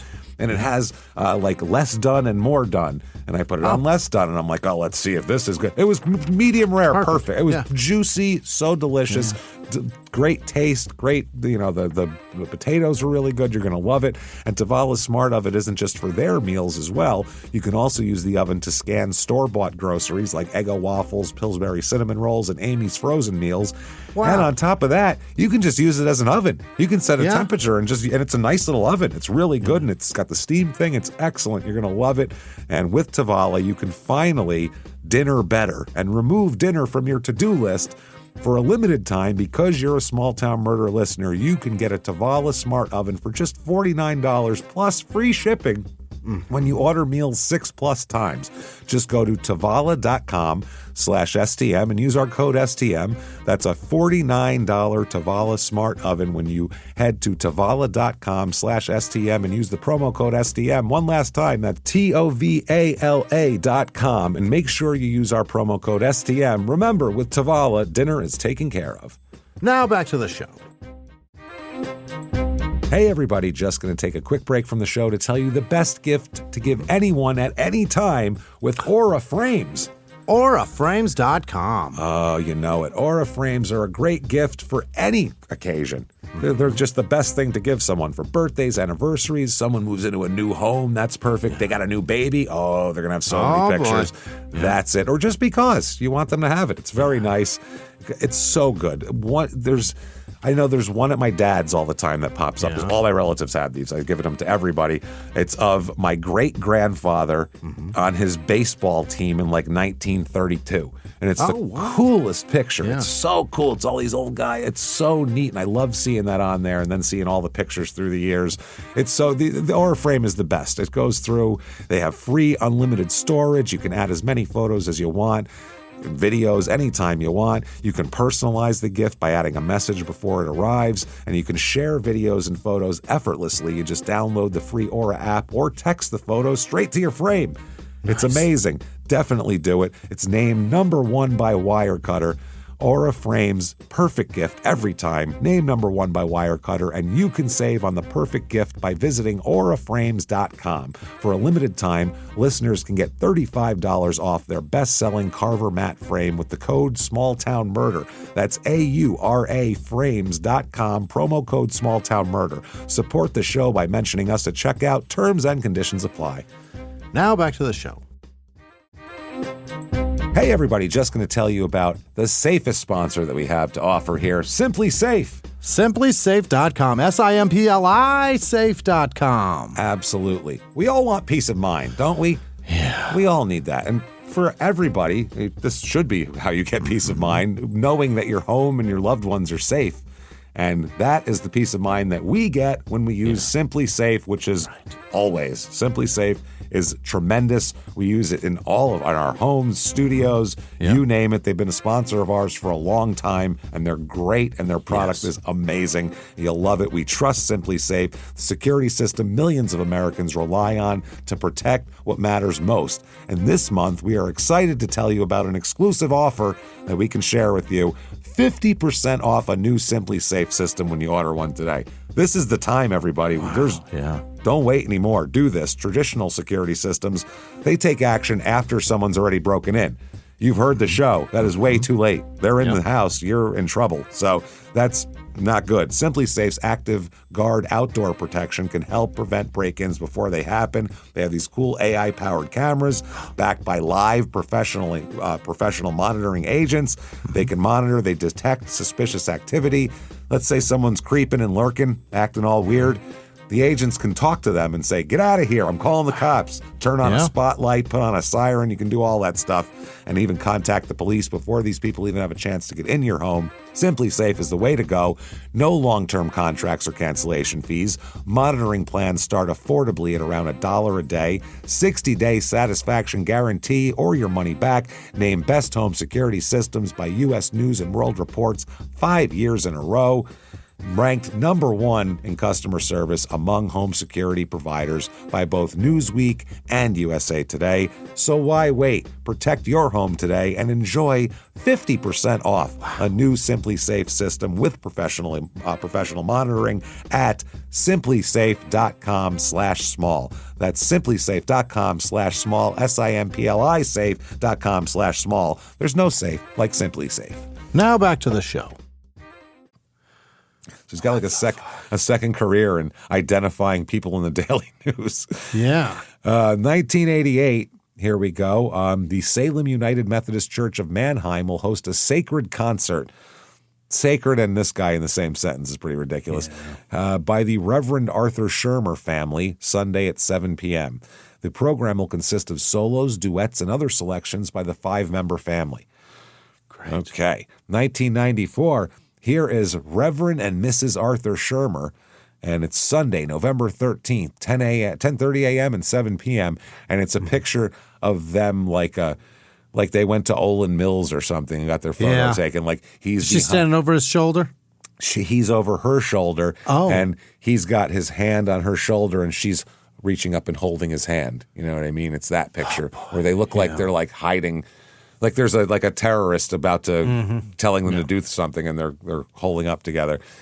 It also shows a lot of control, that picture. You know what I mean? Well, that shows, that's kind of stand by your man pose there. He's behind me, and I'm okay with him, and that's I mean, I think that's what the Christian He's a music faulted people man, want to see. and I appreciate it. I love him. So April 23rd, 1999 is the event where poor Jewel, who's really, I mean, think about now that we've filled in the last 30 years, what she's gone through is... She's been going through it. AB took a jog, came home, and found her with the shop vac wrapped around her ankle? Wrapped around her ankle, 2:15 p.m., April 23rd, 1999, and he doesn't ride in the ambulance with her, which is so fucking weird. And she died. She dies. Now, they said that it's really strange. Jules' family, they get to the hospital before she dies because she's on life support. And I guess her brother John said he was struck by what he saw. He said, quote, "When you look at my sister lying in that hospital bed, I don't believe there was one spot on her face or head that wasn't black and blue." Wow. Yeah, because 750 pounds of force. Yeah, my first words to my father were, something's not right here, because there was just too much trauma to the head and face from falling down 6 steps. No. Yeah. Your face doesn't hit all 6 of them because you're... Even if it did. 5 feet tall. Those are a foot apart. Even if she bounced off every one, it still wouldn't cause this kind of damage. Like, this is crazy. That's just, and there's not enough height for her to like fall and land directly on her head and to have that kind of force. It's just something's weird. Now they also, Jules' brother John also said that he wasn't a big fan of AB's demeanor at the hospital either. No. He said, quote, "Shermer's demeanor at the hospital was like he was at a Sunday school picnic. He was sitting with his daughters and some other people from the church, and they were laughing and joking and carrying on." Now, I get that you have kids and you're trying to, but they're not little kids. That's the thing. It's not like if you had a 5-year-old and a 4-year-old, you try to, hey, everything's fine. But these are not small children. Julie was 13, 15 years ago. She's almost 30 years old at this point. She's also, at this point, fighting for her life. She's not dead. No. And he's just giggling? Giggling. So John said, to the point that my father leaned over and said to me, for a guy who has a wife laying there dying, he doesn't seem too overly concerned or distraught. Yeah. Which I think anybody would see. So AB decided to take Jewel off life support because it's up to him. He's the husband. Yeah. And it's fucked up. Yeah, she wasn't going to regain consciousness. So, yeah, I mean. And it doesn't happen right now. No. But so when they take people off life support, it takes so long. Yeah, we're going to let her sit there forever. You're going to fucking Terry Schiavo this poor woman and let her go. Right. You know what I mean? She's there. She's not going to recover. It's sad, He declined an autopsy, which I don't know how he could decline an autopsy. It shouldn't be up to him. Nah, I'm good. I'm all right. Let's just call it an accident and move on. Seems like, I don't know about that. Yeah. Now, the thing is, though, John, Jules' sister, had already called law enforcement. Jules' brother. Jules' brother. Yeah, I'm sorry. Jules' brother was suspicious, and he had already called law enforcement and said, I'd like you guys to at least look into this because this doesn't look right to me. Yeah. So she dies on April 24th, 1999 at age 50, this poor woman. Wow. She'd been getting her students ready for a concert at Our Lady of the Valley that she'll never get to see. It's very sad. So her body is taken away for an actual autopsy, regardless of what AB said. Now, they think she may have had, the medical theory is she had a heart attack, then fell down the stairs. 750 pounds of force. That's the wild part. Yeah. But the problem is, when the medical examiner gets the body, the first thing he'd like to look at is the heart. Yeah. To see if that's what happened. They open her up. She has no heart. There's no heart in her chest. She's an organ donor. They've already taken her heart for somebody else. Oh, that's fucked up. So, I mean, great for the person who's getting a heart, but not so good for the medical examiner who would love to do an autopsy. They can harvest like that? They have to do it immediately. Oh, yeah, I guess they have to because it'll be well, it's still dead tissue's viable. dead tissue. It doesn't pump anymore. That's right. So not only that, it had already been transplanted into somebody. So it's now in someone else's chest. So it's not like you can say, call it back and put it on a tray in front of me. It's in a person's body at this point. It's set. It is fascinating how fast I got in a car accident. The last car accident I got in, somebody rear-ended me. Another car pulled up within 3 minutes. The lady that hit me was carrying live organs. Somebody got in her back seat, snatched shit out, and then took off. I was like, it was the craziest thing. Not live organs, but things of that nature when I was a process server, blood shit and stuff like that. And that's if you have any kind of delay, you have to get it. You got to go now. And an organ would be 10 times worse. I mean, that's got to go now. Fascinating. Which is always a good source of comedy whenever they use like Reno 911 or something when there's an organ and you have to get it there and they leave it on top of the car and drive away and cooler falls off. So the cardiologist's theory about a heart attack couldn't be tested. So they were like, what do we do here? So the Dr. Ross, and he'll come up later, he tracked down medical slides of Jules' heart tissue. Oh, well, he was, okay, yeah, you got to have it out, right? Yeah, I guess when they take it out. So this is Dr. Wayne Ross. He said, her heart was healthy. When I examined it under the microscope, it showed no evidence of a heart attack. I clearly determined that Jules Shermer did not have a heart attack. It was clear as day. I put that thing in another person. It's still beating. Well, he had tissue from it to look at to see. And it was and also if it's still working in somebody else, it's probably good. Still going. It's fine. So he conducted the autopsy, found no signs of heart disease, despite a cardiologist at the hospital suggesting that Jewel might have had a heart attack that caused her to fall. Because that's whatever you do, you assume that's what happened to them. I'm a cardiologist. I think, they must have had a heart attack and fell down because that's what I see all the time is heart attacks. So I would think that's what you think. Now, the issue here is, though, the fall, Dr. Ross discovers Jewel had 14 areas of impact on her head. 6 stairs. 14 areas of impact. Yeah. She hit each one several times? Twice, and then a couple more for good measure. Those stairs kicked the shit out of her. That is, even if you cartwheel tumbled down them, you still wouldn't hit your head that many times. And that's you got to get up and do it again. Yeah. This is multiple skull fractures. Yeah. Now, the issue is, and it could still be possible falling downstairs, you never know, but then when he examines the rest of her, there is nothing else wrong with her. She has nothing anywhere else on her body but her head. No broken ribs, no pelvic fractures. No wrists, that no much, legs. and they said no broken wrists or hands from trying to protect yourself, which is what people do. Just a few minor scrapes and bruises to her torso and arms, some in the shape of a handprint.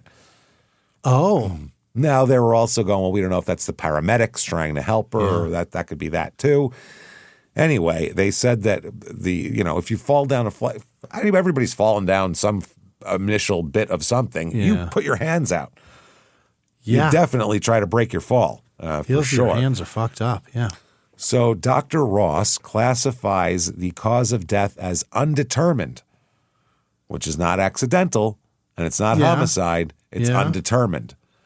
So that means we don't know shit. There's only four ways, right? I believe so. Yeah. Natural, homicide, undetermined, accidental, suicide, or accident. An accident. Or an accident. I mean, that's so. He tells the cops, "I would look into this further if I were you guys. If I was that kind investigating kind of guy. Yeah. If I was doing some constabulatory shit right now, I'd do this. If it was my forte, I would be investigating." The cops said, "Thanks for the tip," and they did nothing. That's what we do. No thanks. No, thank you. We're good. We'd rather not. Yeah, it's crazy. So that the cops decided we're not investigating this further. It was an accident. It was an accident. He sings like a fucking angel, and my wife says he's a wonderful guy. So that's what the cops said. Yeah, my wife said he's great. He really does that. So a couple days later, John, Jules' sister, heads over to Jules' brother. Jules' brother. Why do I keep calling him sister? I don't know I why don't I know. keep doing that. Jules' brother, John. It's his sister, Jewel. That's what I want to. That's fucking me up. Now, he goes over to the house here, which I believe is like in the church property. It's like a house connected to it. I know that house. Because they call it the parsonage, which I believe would be that. I think the pastor gets to stay there. Sometimes they donate it to somebody in the community that's like needs it. A tornado took their house down or something. Yeah. Or they just can't get it together. You know Somebody, what I mean? Somebody with 4 kids. My aunt is that lady in a lot of communities. Really? She's the one staying at the thing? They give her a lot of homes. Oh, I didn't know if she was giving the homes out or taking them in. She's gotten a lot of homes in the church parking lot. Very nice. So he came over a couple days after this all happened to look at where it happened. He just wanted to see. And what he finds is there's no blood anymore. It's already cleaned up. It's completely cleaned up from the basement walls and floor and everything like that. Gone. And the walls. Everything. Now, he said, what the fuck here? What happened to the blood? I'm sure he said it in a more Jesus-y way, but what the fuck is the general gist? Holy shit. AB said paramedics cleaned it. Which is hilarious. They do not. They will not clean anything that was there to begin with, and they won't even clean up their own mess. Are you kidding me? Oh, they will leave. They'll so leave much more mess than that murder everywhere. Yeah, that's what they do because they're concerned. Their primary concern is save this person's life, not make sure to clean up. Did anybody bring a garbage bag? Would you? Yeah. Who's got a big fucking stick with a poker on it? I can clean our stuff up. They don't care at all. So they would certainly not do crime scene. No way. That is 100% on you. Yeah. They have businesses you can call that do that shit. So you don't have to clean up, your own dead wife's blood and brains off of things. So anyway, one of the paramedics later said that we don't do that. Like they'd asked him. He said, our job is to help the patient, not to destroy evidence or really affect the scene in any way. We're just trying to save a person. So it had to be AB that cleaned it up himself. Yeah. So they think that he cleaned up the blood while she was en route to the hospital, then showed up at the hospital. That way, if there was an investigation when they came later, it's all cleaned up already. Nothing you can do about it. You can't do that. No, that shows zero tampered with a crime concern. scene. No, that's and it's all very nebulous because it's an accident and the paramedics came and took her, so it's not really a crime scene at this moment. And who's to say how you grieve? That shit's so personal. You want to clean. You don't want her to. What if she gets better? She's going to come home and see her blood all over the place. What if the kids see she's it? She's going to remember it. 30? Yeah. Either way, that's what happened.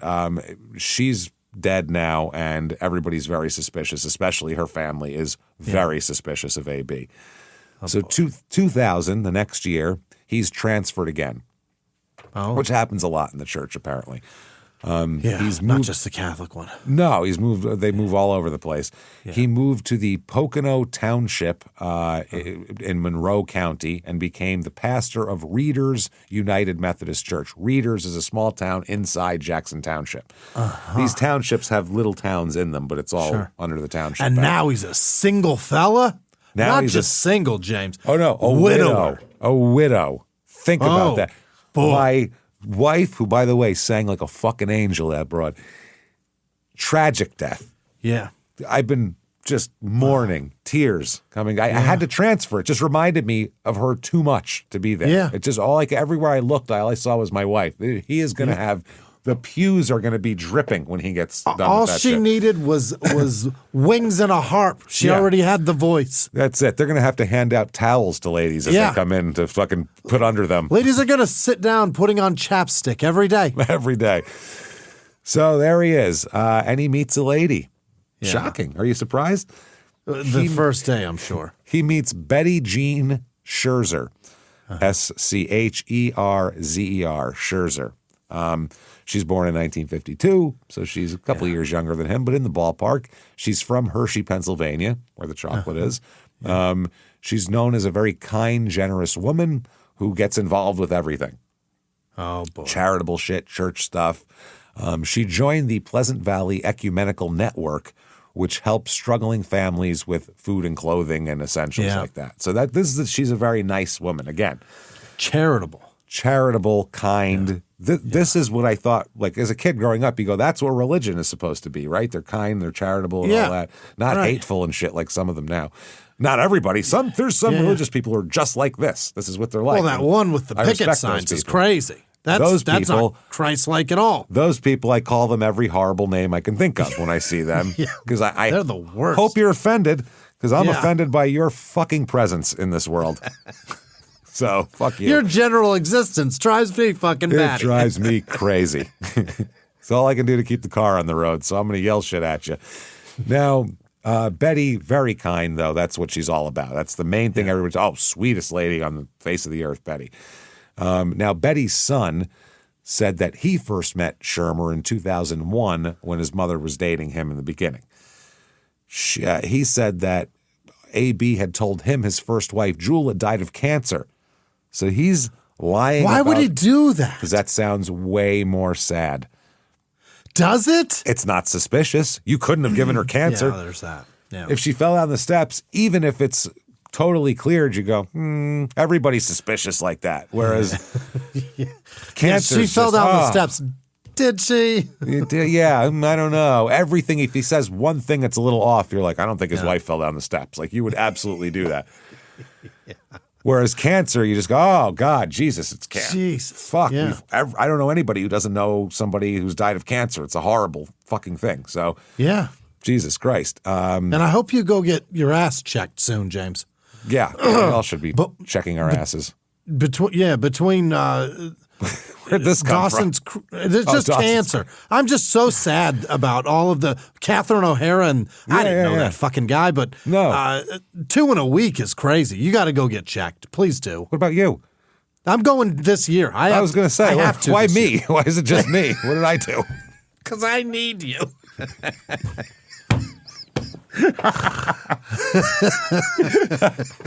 We need each other. I can't do this without you. We need each other. Let's go hand in hand to get our asses checked. What do you say? I'll go with you. Let's go together. We'll get a toilet for two for the up to it days when we have to shit ourselves senseless. We'll hold hands. It'll be very, very Two nice. cameras. You watch mine. I'll watch yours. Beautiful. I'm in. I'm fucking in, man. Oh God. So June 1st, 2001. Yeah. Betty and A.B. get married. Great. That is quick. Married. Within 2 years of his wife's death, he's married, which can look like he's just trying to move on and start over, and understandable for people. Yeah, sometimes you replace them real fast because You're the lonely. void is so big. Yeah. Some people need to be with somebody. They just have to. They don't like being alone. And his daughters, Amy and Julie, said they were really relieved that their dad found someone new because they were worried about him. Because they're adults now and everything.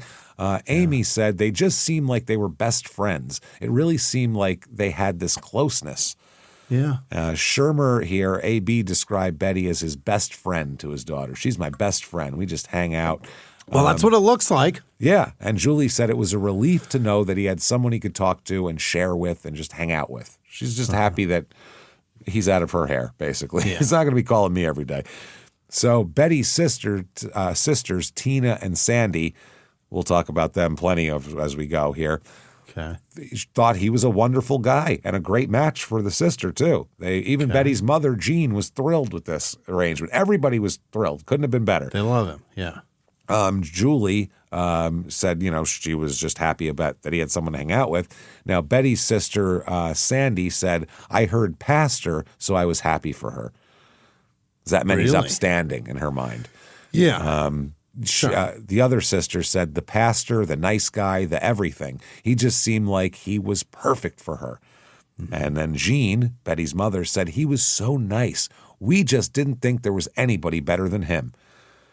He sings like an angel. He's nice. Yeah. You can't beat it here. And so I found their wedding announcement as well. Got one there too? Doesn't say anything about any French fashion accessories. Or whatever the fuck it was. None of those. No peau de soie. What was it called? Peau de soie.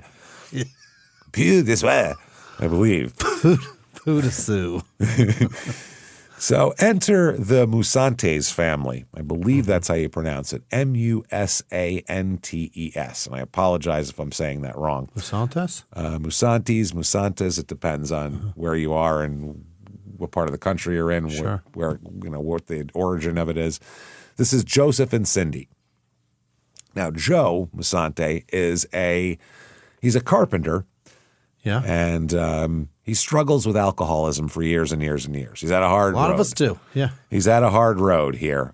He's a blue-collar guy, works with his hands, and he comes Yeah. home, he wants some drinks, and he brought his family to the Readers United Methodist Church hoping that faith would help him overcome his addiction. Literally, he's tried everything, he said, and he thought, maybe the church will do it for me.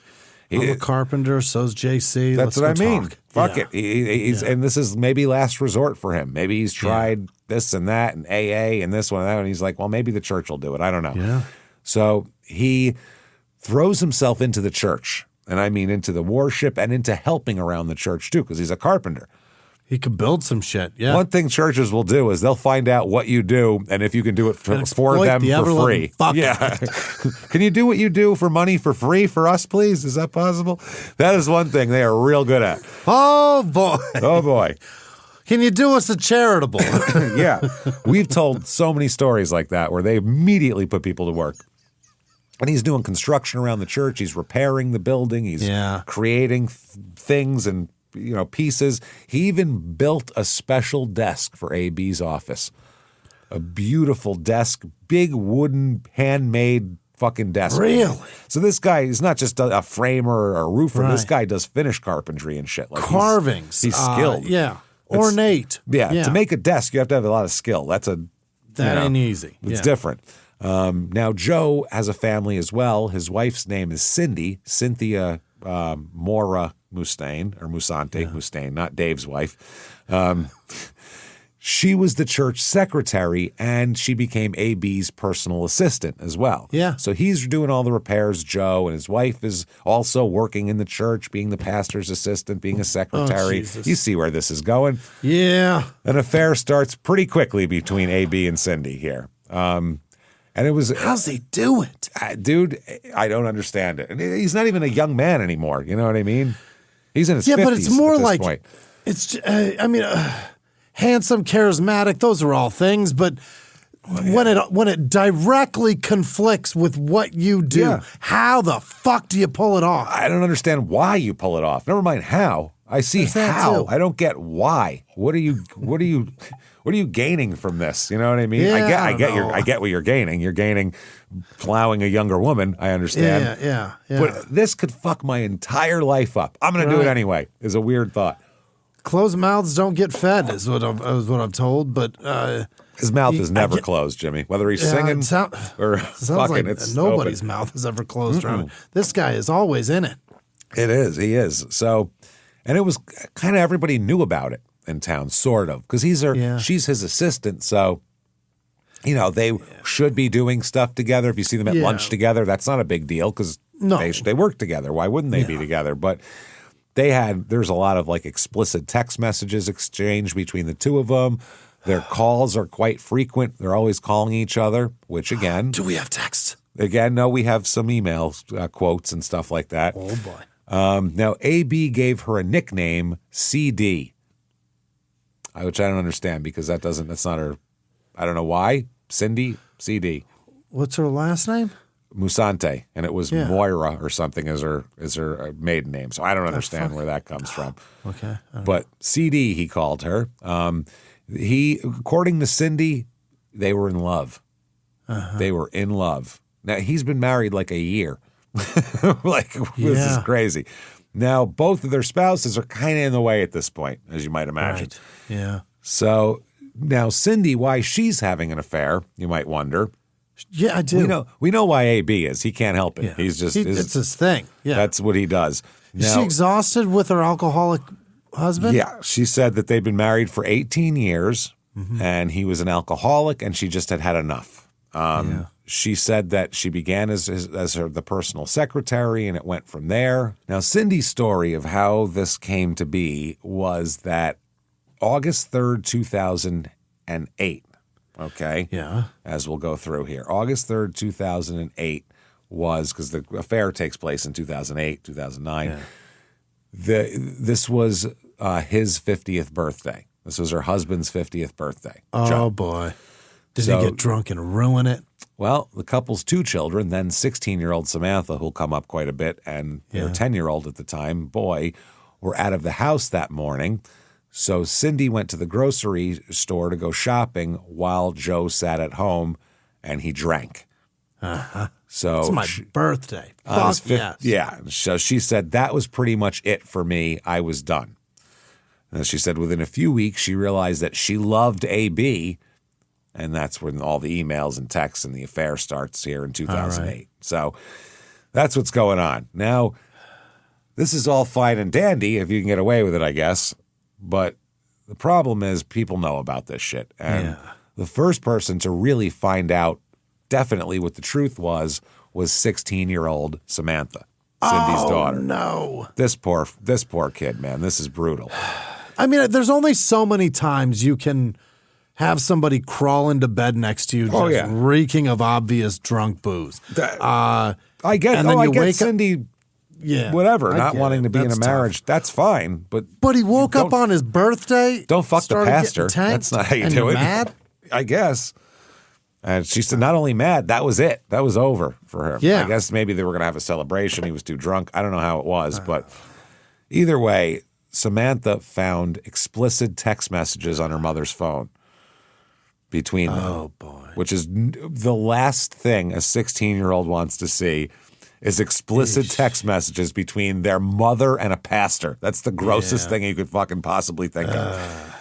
I mean, it's the grossest to see your mom being filthy, but then with the pastor. She is like, please fucking Men in Black me. Please just wipe my brain. I don't want to remember kindergarten. I don't want to remember anything. Just wipe me out. I never want to imagine my mom saying pussy ever. Start from scratch, and especially her pussy. In reference to. And these messages also, how much he loved her, how nice she looked all the time, and he couldn't wait to see her and get with her and all this type of shit. Those are pretty innocent. And then more graphic, yeah. And so Samantha said, how could my mom ever do something like this to our family? She just didn't get it. Well. So she gets involved, Samantha, which is a 16-year-old should certainly. I feel bad for her because she doesn't know what else to do. And she's but that's a choice.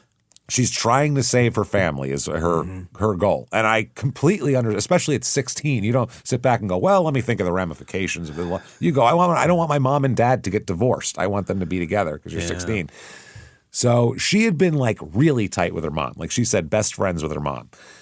She said, she was my best friend. She took me to all the horse shows, and she loved horses just as much as I did. I kind of felt betrayed that I found something like this out. Understandable. Yeah. So she decides to get involved. They said she was asked later on, Samantha, were they that explicit, the text messages, that you knew what was going on? And she said there was no doubt. It wasn't, quote, I love you in Christ type of text messages, not something you'd expect your employer to be sending you. I love you. It wasn't I love you in Christ. It was I'm gonna tag the Christ out of you when I see you later. I'm gonna pound the Christ out of you when I see you. Really, really. I'm gonna fuck the Christ out of you. Out of you. That's more like probably closer to what it is, rather than I love you in Christ. I love you it wasn't I love you in Christ. That's a great line, by the way, Samantha. That's very funny. Yeah. She's funny. I like her. So she said, fuck, she knew if her dad found out, it would probably spiral him even worse now. You think he's an alcoholic now. Wait till he finds out his wife's banging the pastor who he made a desk for. Yeah. How do you think that's going to If he bent her over that, I swear to Christ. Oh, man. So she said, my dad struggled with alcoholism his entire life. He finally decided he had to get it together, so he started going to church. Mm-hmm. So she said, I got to fix this. So what she does is she creates a fake email account, Samantha, and under the name of Jean Smith. And she is going to catfish people. Yes. She sent an anonymous message to AB begging him to end the affair.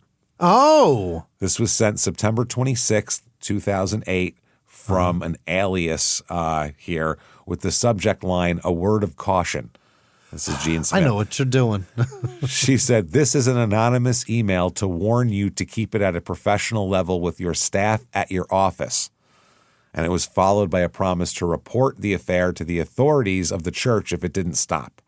A 16-year-old wrote that. 16-year-old Samantha is sharp. She's sharp as shit. She's really sharp. Now, AB and Cindy knew exactly what it was somehow. Somehow they knew that was Samantha. I don't know how. Not What'd sure she do? how. Sign it Samantha? I mean, Jean? Samantha, a.k.a. Jean. So they called Samantha into the church office to talk to her. This is AB and Cindy, and they denied the accusations and told her that she was the fucked up one for imagining something like that. Meanwhile, she read text messages of, I'm going to take it out of one place and put it in another. It's pretty obvious what's going on. You know what I'm saying? That's insulting, right? Yes. You're not didn't only read what. Yeah. liars, but I'm a fucking moron now, too? That's what you're telling me? I'm an idiot? You didn't read what you thought you read. Yeah. Okay. Okay. Yeah. She's not 6. She's 16. Yeah. She knows what she It fucking wasn't saw. I love you in Christ. Yeah. No, it was, Samantha. It really was. She said, they took me into his office and told me that I was wrong, that nothing was going on, and how dare I accuse them of an affair. Yeah. And so they asked, I said, what did you say back? And she said, okay. She said, you're talking to your mother and the pastor of your church, and they're telling you something, and who are you to disagree? Which is true. Yeah. You don't know, you're 16. So now later on, Cindy would tell people that she was having an affair, but not a real affair, an emotional affair. Oh, God, I hate those words. Then she said, this is even worse. She said she was just I gotta wait a second to say that. I'll remind me to come back with what she was trying to do. July 15th, 2008. Yeah. Okay, this is before the email was sent with Samantha and all of this, okay? This is right around the time Samantha's finding out about this affair. Yeah. Okay, it is 2 a.m. on July 15th, 2008. And Arthur is driving, he says he's driving Betty, who's 56 at this point, to the hospital for jaw pain. She's got some bad jaw pain going on. All right. He's driving her to the hospital. He claimed about 1:50 a.m. she woke up with severe jaw pain, which was a TMJ flare-up, and they rushed to the hospital. Okay. Huh. Now, he was driving their 2007 Chrysler PT Cruiser. Ugh, oh, boy. What a bad car. It's a terrible car. North on Route 715 near Tannersville. This is less than 2 miles from where they live. All right. All right. He said he's going 50 to 55 miles an hour. Mm-hmm. Wow. When a deer ran out into the road. Now, if you know anything about the East Coast, and especially rural Pennsylvania, there are deer fucking everywhere. And I don't know. I mean, that car's got all, hits a deer. It's giving you all it's got at 55. That's what you are pinning it at 55. Boy, are you getting. You're in the red in terms of the RPMs. Yeah. That car is in danger mode. And then you hit a deer with it? No, the deer ran out in front of the car, so he swerved to avoid the deer. Yeah. Now, when he swerves to avoid the deer, he crashes into the guardrail on Route 715. This is in Jackson Township, obviously. Yeah.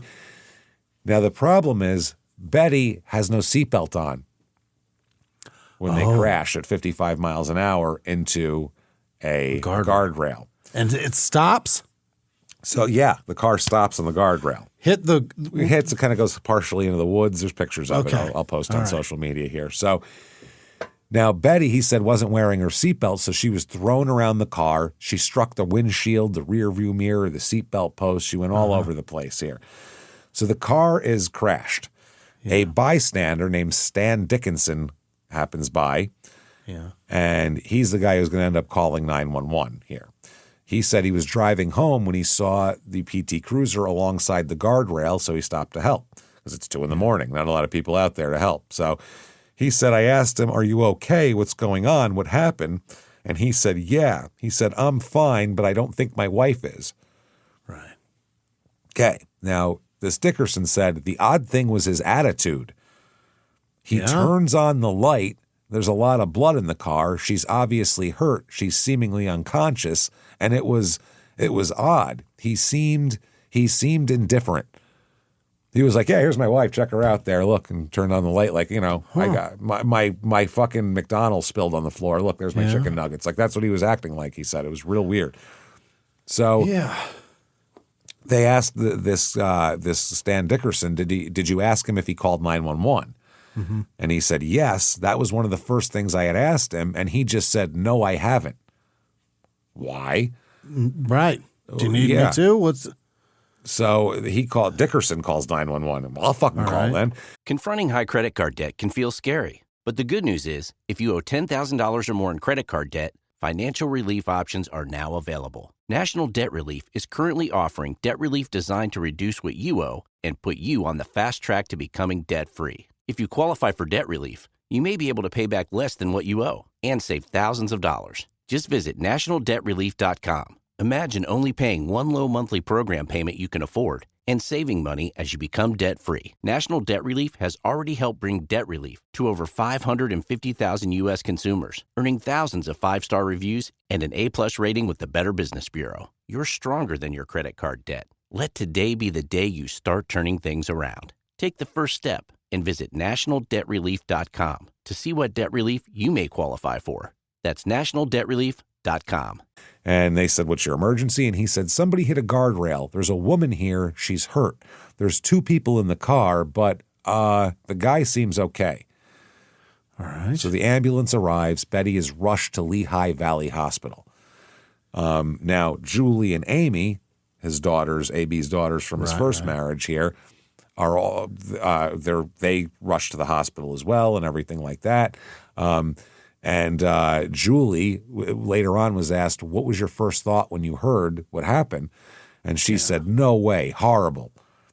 And she said, I could tell, this is Amy, I think, the other daughter said, I could tell he was crying, and he just said, Amy, I don't know what to do.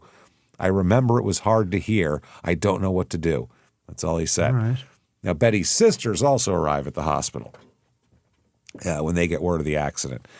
And one of her sisters said, I was just in shock over what Bets looked like. Everyone calls her Bets, by the way. She had a wound to the left side of her head, 2 gashes on the right side. And the sister said it was unbelievably sad. The doctor said that her injuries were so bad that she would never recover. She's not going to recover. And he said, I would suggest taking her off life support. She's never coming back. Got it, yeah. So they took her off life support. And she died. Yeah. That was they that. just waited. Yeah. It's terrible. Now, Sister Tina, Betts' sister Tina, said he came out to the room where we had to wait, and he just opened the doors and said, Betts has passed. That's it. She said he wasn't crying. He wasn't anything. And then the other sister said it was just so bizarre the way he did. There was no, collapse of I had to get that out now. It's emotionally nothing. It was just, she's passed away. Who wants pizza? It was a real weird thing. Now, his daughters, Amy said, that he hides his emotions a lot. He doesn't show a lot. He's a real stoic man, yeah. Yeah. She said that there were probably times where he appeared calm on the outside, but I would say inside he was a wreck. And at times when there wasn't a crowd of people around, he was not okay. She's saying it's just a performer's gene. He gets on stage and he knows he's got to perform for the people, but then when he gets backstage, he can weep in the green room. He'll fall apart later. He'll fall apart later. Yeah. Now, Betty, dead, like we said. The coroner, after she's pronounced dead, asks AB for some details about the accident, fill in his report. And they said, the detective here later said he told the coroner that the vehicle spun violently out of control, struck the guardrail, and actually hit the rear of his car, almost sounding as if the vehicle was rotating and flipping. And Betty's body went flying about the vehicle with no seatbelt. AB said Betty was so badly injured because she wasn't wearing the seatbelt. The coroner's office says, well, that sounds good to me. Sounds reasonable. No seatbelt, bounced around. PT beat her. Yeah. They said, I don't know why she wasn't, buckled up, but that's her problem. And they said, well, case closed. Accident. Beaten to death by PT Cruiser. That's it. PT Cruiser. Homicide by PT Cruiser. No full autopsy. Okay. The body is cremated within 24 hours. Oh, boy, that's fast. That is real fast. So the coroner's office rules it accidental, closes the case. And the family always says she always wore seatbelts. She never, like, her son said she would tell you every time you're getting in the car, remember, seatbelts save lives. He said she told you that every goddamn time you got in the car. Oh, she said that. She would say seatbelts save lives. Literally. Not just buckle repeat up. the commercial. So they were like, it's real weird that she wouldn't be wearing a seatbelt, but AB has explanations. Yeah. We always wore them, but it was always a threat from the driver's seat. If you don't wear that and I get a ticket, I'll kick your ass. That's what it is. That's what I always told that. It wasn't about your safety. It was about. No, it's nothing to do with that. It's a $60 ticket. I am not paying that. That's exactly where I heard it too. You bet my father. If I get a ticket for your fucking seatbelt, I will take it out on you. That's exactly what it is, man. That's the difference. It's never I think, about giving a shit about us. If you grew up poor or grew up not poor, that's the difference. The seatbelt was not to save your life. It was to keep from tickets being mounted. That's all it was. Yeah. It's the truth. Absolute fucking truth. So he has different stories about the seatbelt situation. Oh? Different stories. He tells people she got cancer? Yeah, her seatbelt gave her cancer, he said. Yeah. That's why she takes it off. No, Bishop Peggy Johnson, he said the seatbelt must have came unclasped during impact. It is a piece of shit car. It is a shitbox. To his daughters, he said Betty had just unbuckled to readjust to a more comfortable position in the seat. And that's when the deer came out, just bad timing. He said he glanced away from the road for 1 second to look at Betty taking off her seatbelt. Like, she distracted me. I heard the click. I looked over, looked up. There's a deer. I swerved. Next thing you know, she's bouncing off everything. So Julie said later on, quote, yeah, I think that could happen. I believe that's what happened. That's his daughter, Julie. Uh-huh. Betty's sister, Tina, doesn't see it quite the same way, as we'll find out. No.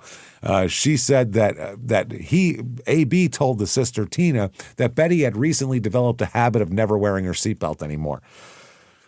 Okay, he's got so many stories. When you're in your 50s, you just go, you know what, I've been wearing the seatbelt for so long, I'm not wearing it anymore.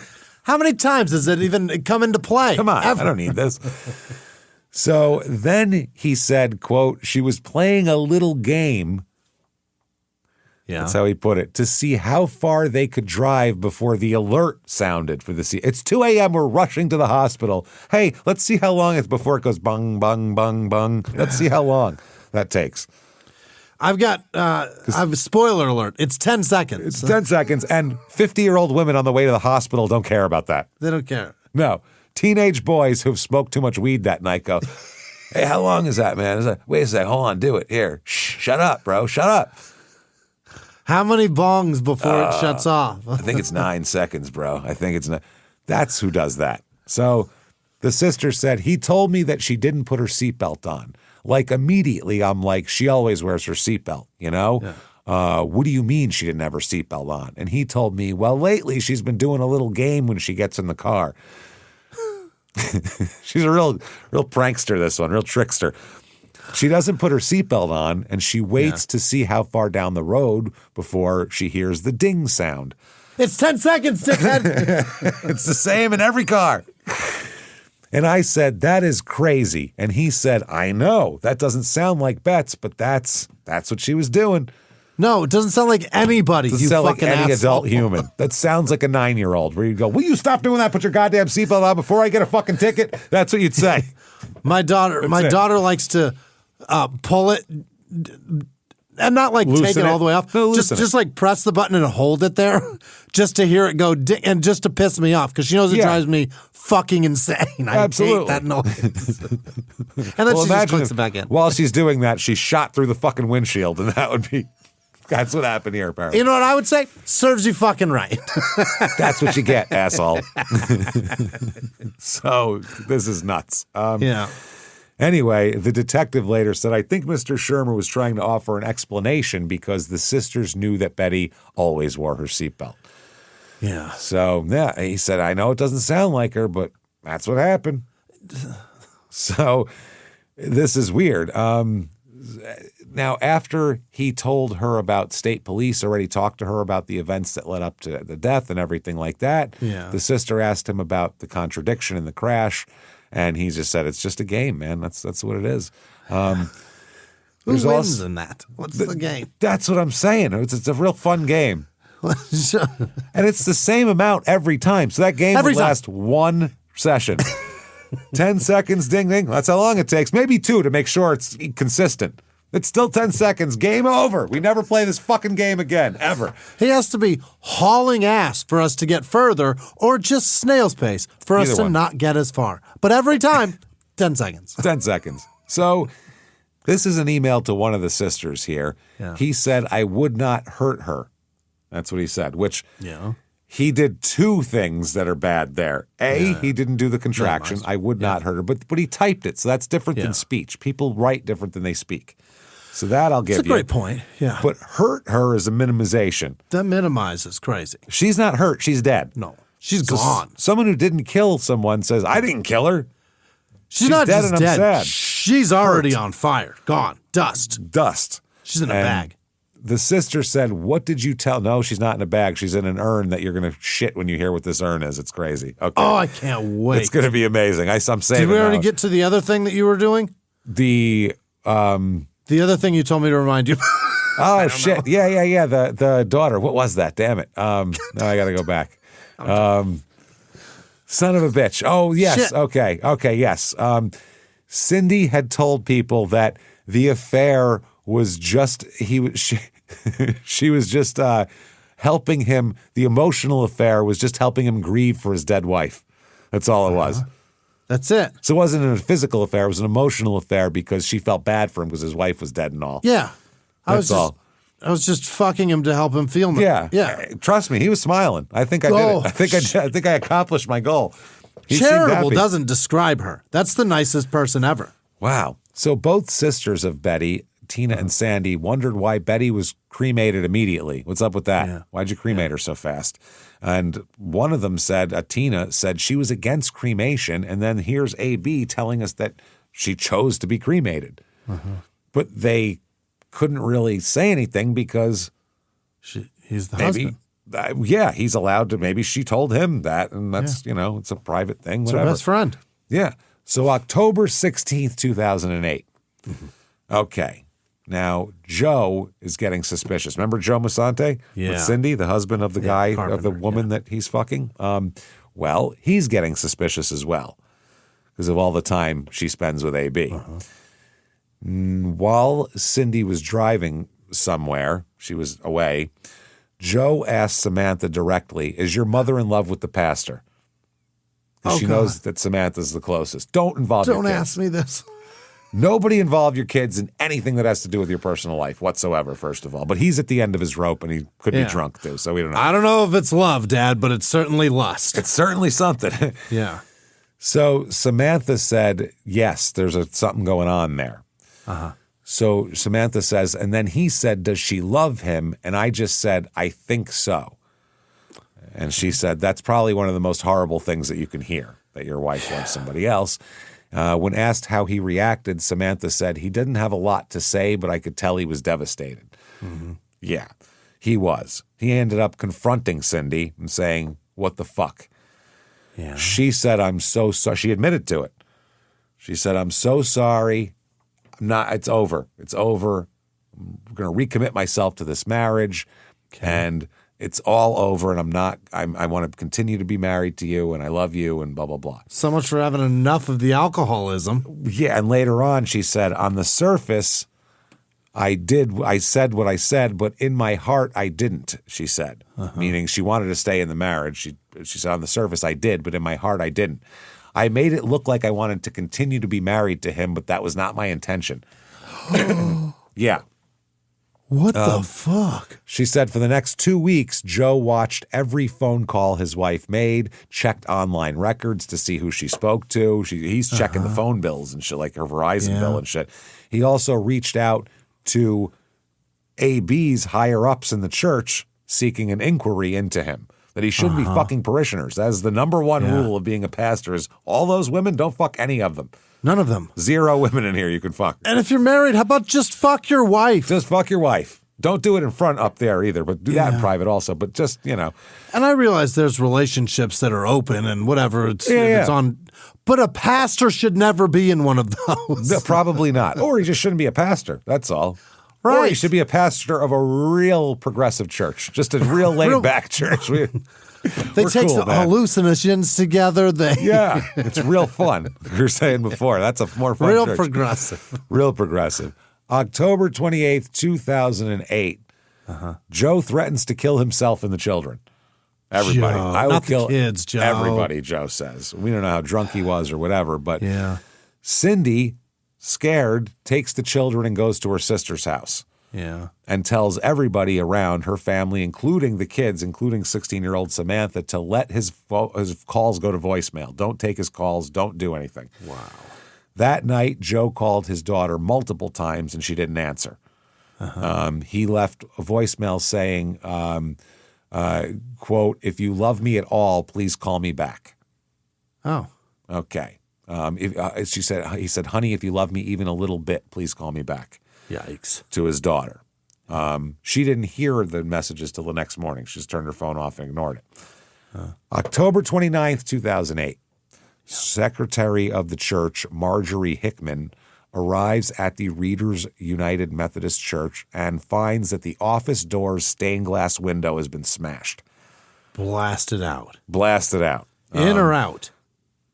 Smashed. Well, she didn't say. She just said smashed. Okay. Got it. She just saw it was smashed. I assume in, as we'll find out. Now, she goes inside and finds a figure slumped behind the pastor's desk, behind AB's handmade desk, and it's Joe. Oh, God. Joe is dead from a single gunshot wound to the head, sitting at the chair behind AB's desk. Behind the desk he made. He's got a .380 handgun at his feet, not in his hand, at his feet. 380? A .380 to the head. I think that's what he had. What are you gonna do? Okay. This is what I got. It's just an interesting choice. Yeah. It's a small, it's not a huge round, but it's. I guess if you got a .380, it's a good size round. It's pretty close to 9mm. It's just such a small, weird, it's a tiny, gun to it's a little, suicide with. It's odd. Yeah. So Cindy tells the kids here. Samantha said, "My mom just sat us down and she said your father decided he didn't want to be here anymore." Ooh. Now the police think that's all great and everything, but we'd like to make sure he didn't want to be here anymore, and it wasn't that someone else didn't want him to be here anymore. Let's check on that. So the detective here, Jim Wagner is his name, from the Pocono Township Police Department, along with the Pennsylvania State Troopers, they examine the scene. Yeah. They find glass fragments on the soles of Joe's shoes, confirming he broke through the stained glass door himself. Well, at least he walked through broken glass. Something. And blood evidence was consistent with a self-inflicted wound, no signs of a struggle, gunshot residue on Joe's hand. On his strong hand, too. Trigger hand, yeah. You know what I mean? That sounds like suicide. They said, you could stack it any way you want. This guy killed himself. That's wild. He was making a complaint hours before he broke into the office. He's there. He was calling. The Reverend Brownwin Yoakum said he was calling to make a complaint and alleged that the pastor was having an affair with his wife. Yeah. There's only two places you can call someone to complain about that. That's church and the military. Those are the only places you can call and go, "This guy's fucking my wife," and they wouldn't go, "All right, what the fuck business of this?" It's not fair. Yeah, well, figure it out. I don't know, divorce her or something. That's when it's like an actual crime.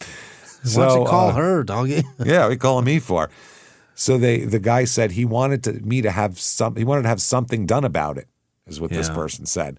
In a series of phone calls, this person arranged to have Joe come to her Allentown office the next morning to write out a formal complaint against AB. Really? But he never made the trip because he went and shot himself instead. Right. Police talked to Cindy, and this was one of the first interviews, obviously, and she said she worked as a personal secretary for the pastor. Right. And the trooper said, "Why would he go do it here? Why here? What's the – it's not like it was a deal. I could see if there was a place where he had the keys to and he could go in there and it was like, having a hotel broke room. into the church for this. Well, yeah, we could have broken into the Arby's and done this. You know what I mean? Right. Like, why here did he do this? And she told him, quote, Joseph believed that the pastor was involved with someone at the church. Uh-huh. And the next question logically is, does he have a wife? Who? Yeah. Who in the church is he involved with? And she said, quote, I guess that would be me. That was really, you went the long way to get there. You really went the long way to get there. So What a fascinating way to say it. I guess that would be me. You did not want to say that. She didn't think they were going to get to the who? Nope. She's like, if he asks me, I'm going to be honest, but I'm not fucking giving away any information here. You got to pry it from my cold, dead hands. Yeah, So- she went, I don't know, rumor is he's fucking somebody. Really? Who? Shit. Shit, damn it. You foiled me. Damn it. These detectives are so curious. Fuck. They're so curious. They're so nosy. They don't stop asking They questions. just keep asking stuff. Nosy. I figured maybe that would satisfy him. And then they said who. God damn it. God damn it. Asshole with this who. You fucking wise asses. So that's what's going on. So now they go, okay, we are looking into AB here to make sure he didn't do this because it looks like a suicide, but let's find out. So AB does have an airtight alibi. Cindy had warned him that Joe and his gun were both missing. So he took off from his house and was in a hotel an hour away. Smart move. Gone. He took off. But 3 times death has touched this man. That's the thing. This guy is just the pastor of fucking of death is the best way to put That's it. a lot of death to touch you. The fucking pastor of tragedy he is. Yeah. So after this, AB admitted to the bishop that he had a non-physical relationship with Cindy. Mm-hmm. Yeah. And was told to take a health leave. Because, they just, this is what they do. Well, you just take some time off and that'll make it all better. And then we'll put you somewhere else and it'll be Sounds fine. like you're sick. Wink, wink. Yeah. Aren't you? You don't I'm feel sick, good, all right? So the guy said he told him, take a deep breath and let the investigation proceed and just relax for your own health. 2 weeks later, AB resigned from the church. Oh, he's done. Just resigned. Now, Joe's death is ruled a suicide, case closed, no matter how much motivation anybody had. Yeah. Look, the evidence says he killed himself, period. Yeah. So that's that. Wow. Now, Joe has a sister, and if there's a couple of kind of hero-type figures in this entire story. Yeah. She's the A1 hero of this fucking story. All right. Rose Cobb is her name, and she's awesome. Tell me more. Yeah. She does not let shit go, and I like her. Okay. She said nothing about this felt right. No? About her brother's suicide. She arrived post-suicide to the house, Joe and Cindy's house, and noticed the home was empty. Not of furniture, but of people. Okay. I don't know how. I think in a church community, it's kind of like if you're Italian, if somebody dies, everyone comes to the fucking house and they bring you food and they, that kind of shit. So she said there was none of it. Nobody was there. Nobody was doing anything. It didn't make sense. And Rose said it was horrible, shocking, traumatic thing to have somebody not only shoot themselves, but shoot themselves in a church. I couldn't believe it. My brother was dead and I didn't know what happened to him. Yeah. So she traveled to Readers for the memorial service and found this house was empty. There's no mourners. She said there's no food. There's no any of this shit. There's no widow grieving? Nothing. No. No neighbors with nothing. So she asked Samantha? Cindy, No? Well, she might be around, but nobody that's not in the family. Okay. She asked Cindy, why did nobody come over? And that's when Cindy spilled it. And said, well, I had an affair and I love the pastor and me and Joe were done and she tells her the whole story. Oh, boy. So Rose said, first I asked her, are you having an affair? And she said, well, that depends on what you mean by an affair. She is ready to testify, this lady. That depends on what the definition of the word is. That's one of those. That depends on what you mean by an affair. Okay. She's already litigating this. Yep. She's already parsing. Yeah. And Rose Cobb said, and then she explained it was emotional. Mm-hmm. She said, well, this is Rose said, well, I guess I just felt like she was so in love with him, and she didn't know like Rose was just shocked by this. So she didn't expect to go to her brother's memorial service and then talk to her sister-in-law and hear that she was in love with some pastor and none of this. Yeah. The marriage was over. And not only was the marriage over, she wasn't even, according to Rose Cobb, Cindy wasn't that sad, according to Rose, about this whole thing. She was more excited about being in love with the pastor. Oh, boy. Rose said she was very giddy, yeah, very childlike. That's Rose's opinion. We don't know how true that is, obviously. That's just what Rose says. But, she seems pretty trustworthy here. Sure. Then Rose learns the rest of the shit here.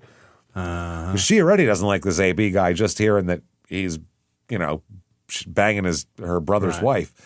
Then she learns that Betty, his second wife, AB's second wife, had just died a few months earlier in a car crash. Right. Yeah.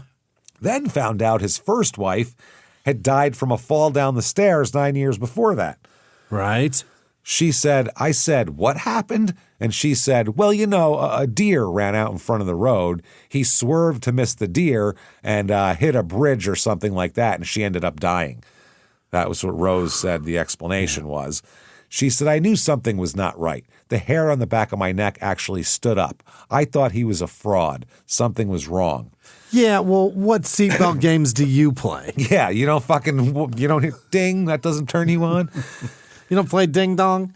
By the way, do we get to know the urn? Yes, I was just going to say, you want to know the urn? By the way, was that the urn thing? Been riveted. It is an urn with a big deer on it. No! Yes, a big fucking deer he puts on it. A deer. He bought the deer urn.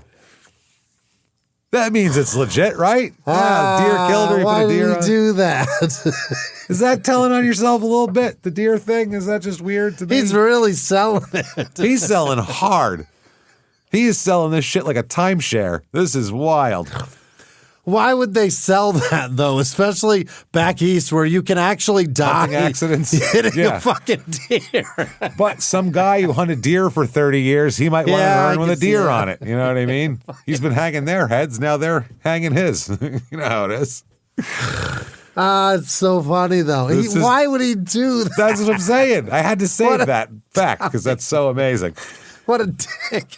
He's such an asshole, this guy. People cannot help telling on themselves. They can't fucking help it. So what about Jewel? Rose says she was just suspicious of all these deaths. And then I saw the deer urn. What the fuck? What the fuck? I was like, this is bullshit. There's a goddamn deer urn. She said, she fell down some stairs, about a sweeper or something, Cobb said. Really? That's what Rose said that the explanation from Cindy was. She fell down some stairs, a sweeper, the shop vac. Yeah. So Rose says she dies from falling down the stairs. Then the second wife dies from being in a car accident where the deer never even hit the car. It's like, what happened? Right. Yeah, he avoided it. She said it struck me as funny that so many bad things was happening to him. He's just this poor bastard. Yeah, this is insane. So now Rose hears all of this shit and says, I'm going to contact the police too. Yeah. So she contacts not only Bishop Peggy Johnson of the United Methodist Church, she also contacts the Pocono Township Police. Oh. That's what led to Shermer's resignation in 2008 and prompted Detective Jim Wagner to reopen Betty's case. Oh.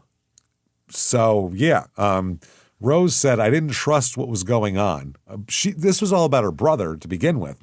She said, I didn't trust what was going on. Did he really kill himself? Uh-huh. She looked at this in a macro view and said, Joe's the third dead body linked to this asshole pastor who fucks his congregants. So he's a dishonest guy, and that's that. So anyway, Rose is contacted by the police as well. She contacts them. They contact her back. Detective Jim Wagner was all ears, this guy. Sure. I like the way he puts this. This is how every detective should think. He said, my job's to be suspicious, and I'm suspicious of everyone. Yeah, you're a homicide detective. I'm suspicious. Whatever happens. Yeah. I accuse my wife of cheating on me 4 or 5 times a day. Just to keep her honest. I mean, it's ruined our marriage. Don't get me wrong. It has Oh, destroyed God. the trust and everything we have, but I feel peace of mind. That's the thing. Tell my kids they're liars. Yeah. I don't trust a goddamn person. I don't trust anybody. My dog, he's on my shit side. Let me tell you He something. lies to me a lot. He lies to me. I put him under house arrest. That's what happens. Tells me he He's not loves allowed. me. I don't fucking believe him. I don't buy it. Them licks to the face? False.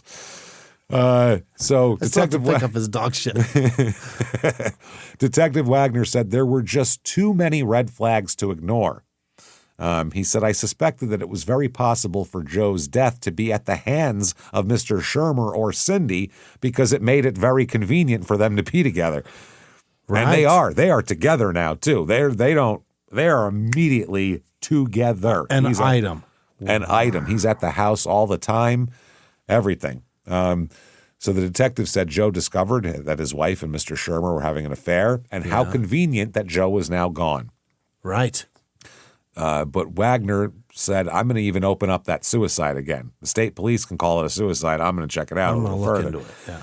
So, yeah, and they said that the only people that might have alibis to kill Joe, Cindy and AB, both had airtight alibis.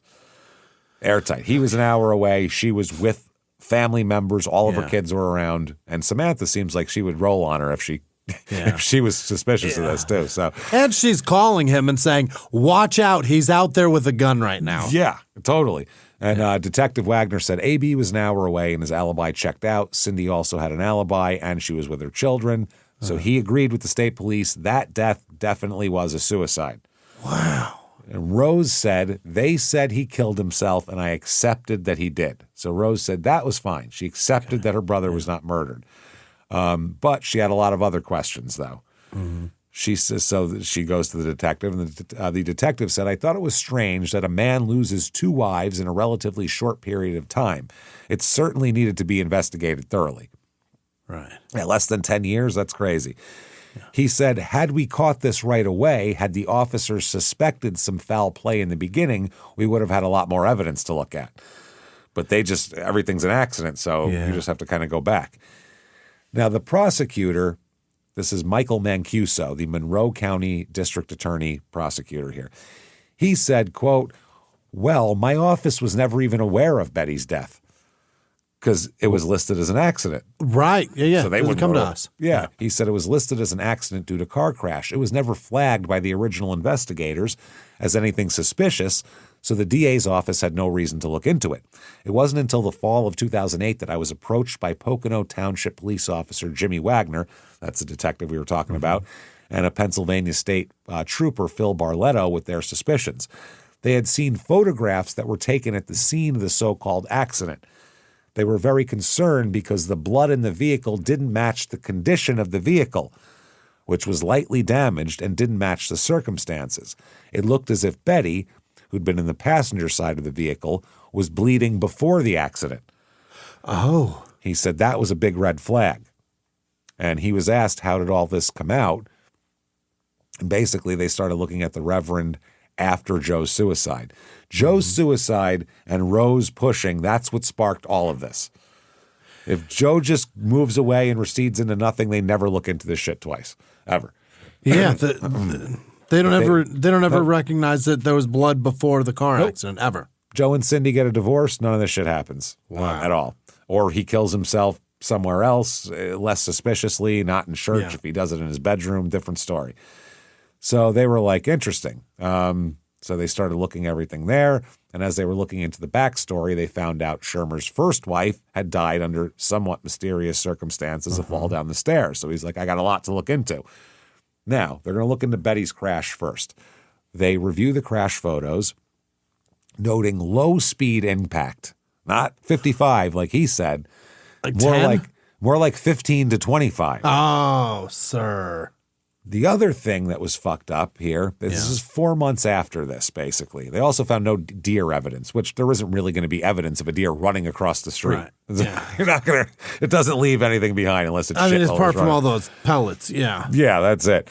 So it's interesting here. Now, he immediately sees in these photos no skid marks, no tire marks, no evidence of any evasive maneuver whatsoever. No signs of braking. So what he said happened, slam on the brakes, spin in a circle. This is all going to leave marks on the road. All that shit. Yeah. No marks. Any swerve will, if you swerve hard enough at 55, you'll leave tire marks, whether you're on the brakes or not. Especially if you spin after that. Yeah. This is the kicker, though. No. The coins. The coins. In the car? Yes. In the dish? In the ashtray. When they looked at the coin holder, they saw that almost all the quarters remained neatly in place.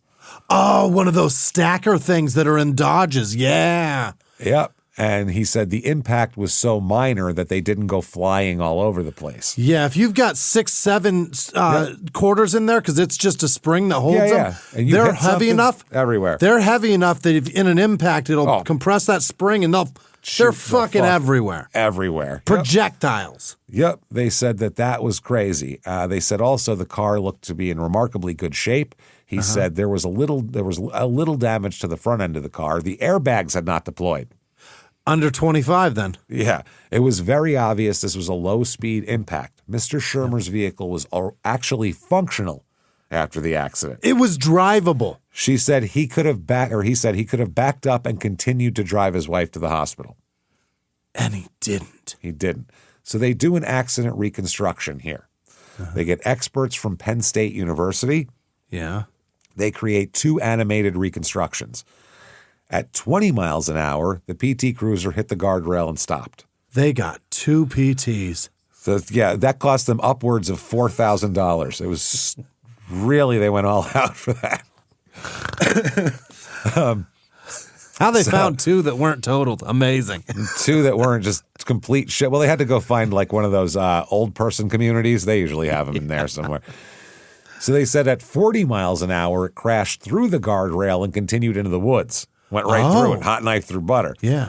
Since the car only moved one guardrail beam about a foot before being stopped by it, the actual speed they found was likely 18 to 22 miles an hour.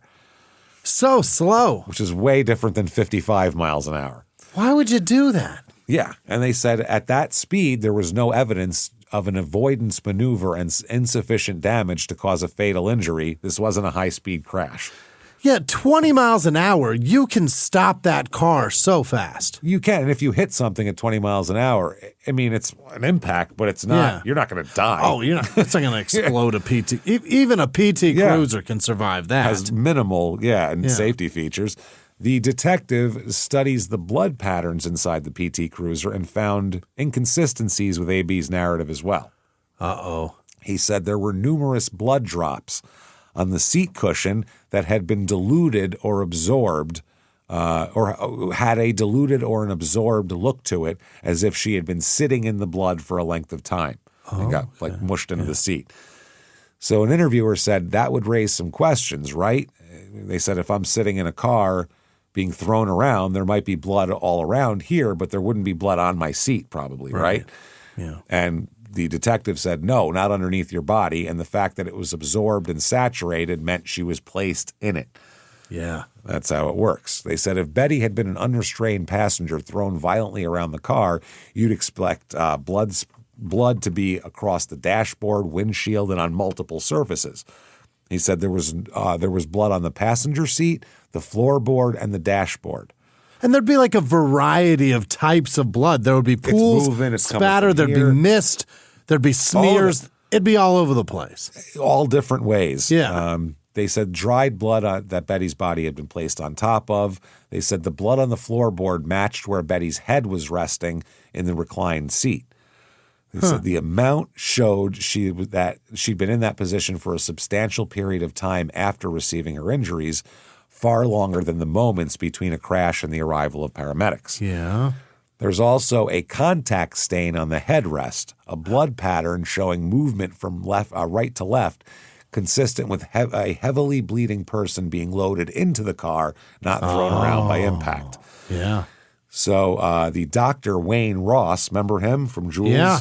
He said, the presence of that blood and where it was in the car told me that bloodshed had occurred before she got into the car. Okay. Driver's side, not a drop of blood, perfectly clean. Yeah. perfectly clean, and there was drive. He had not a speck of blood on him. He was pristine. So December 2008, they do a search warrant. Mm-hmm. Here we go. Okay, this is for the parsonage in Readers. So where they live in the church, I guess, in Readers. They search in the garage here. This is Betty's.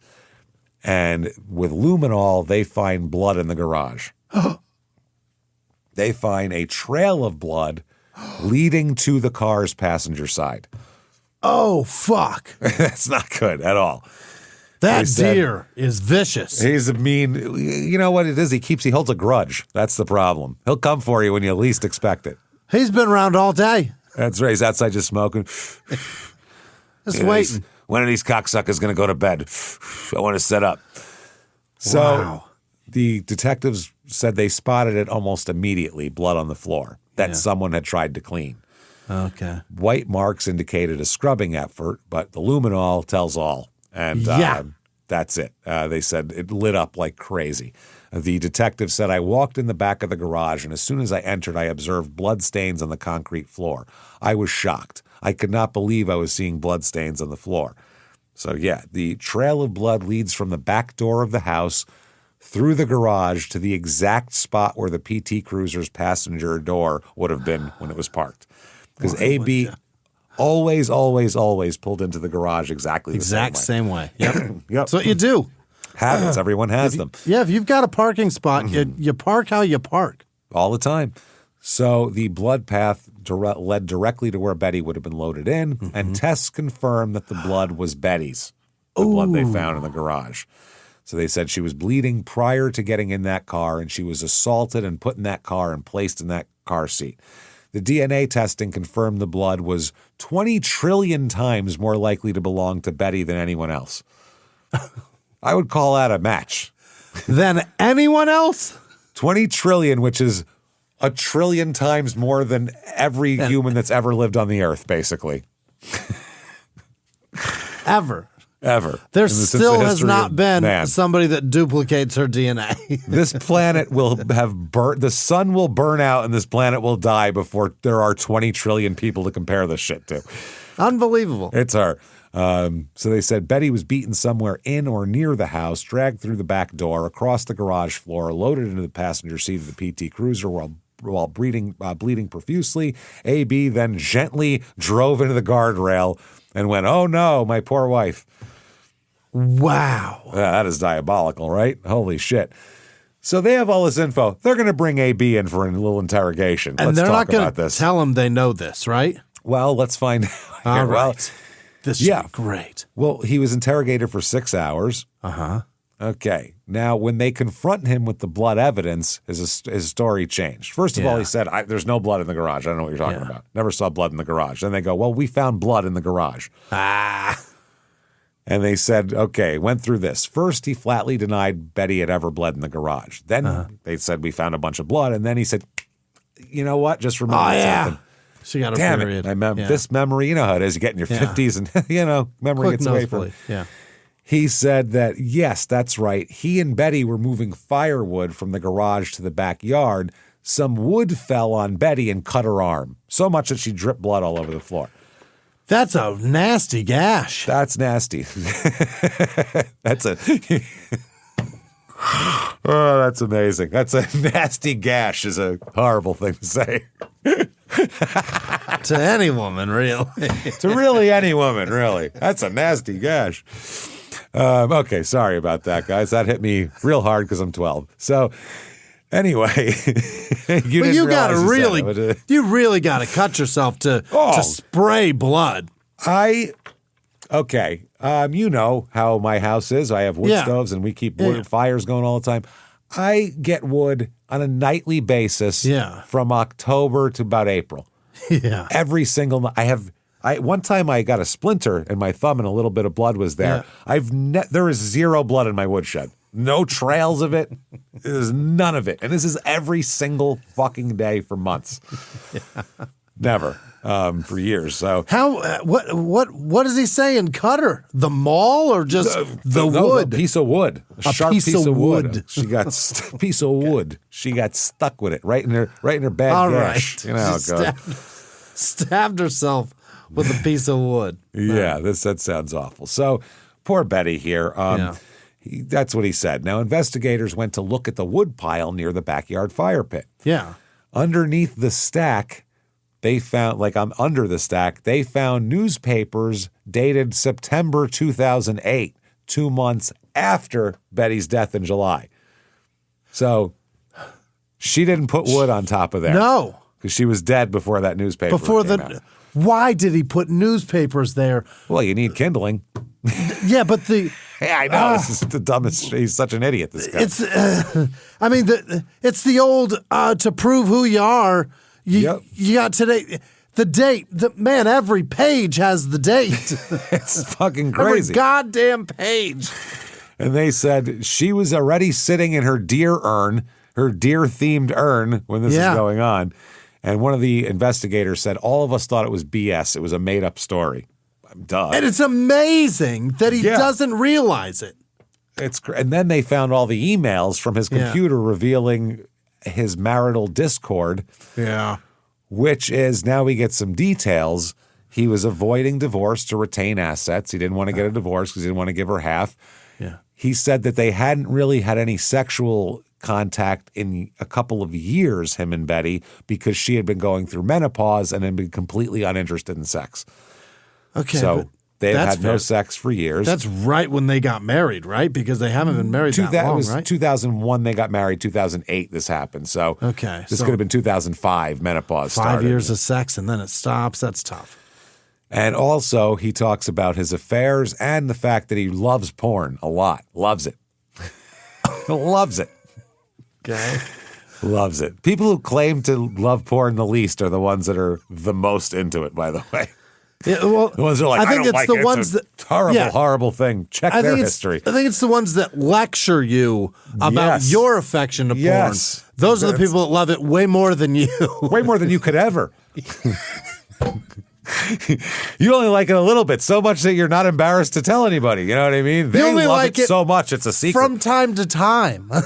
Every once in a while, fill in some gaps or whatever. As an aid. Yes, as a tool. He can only come with it. That's crazy. This is his lifestyle. So also, after all of this, their affair is still going on while they're investigating this, which is crazy. He started staying weekends at the house, Cindy's house, that Joe built with his hands, by the way, because he's a carpenter. Oh, Jesus. By January 2010, he moved in. Yeah. They live together now.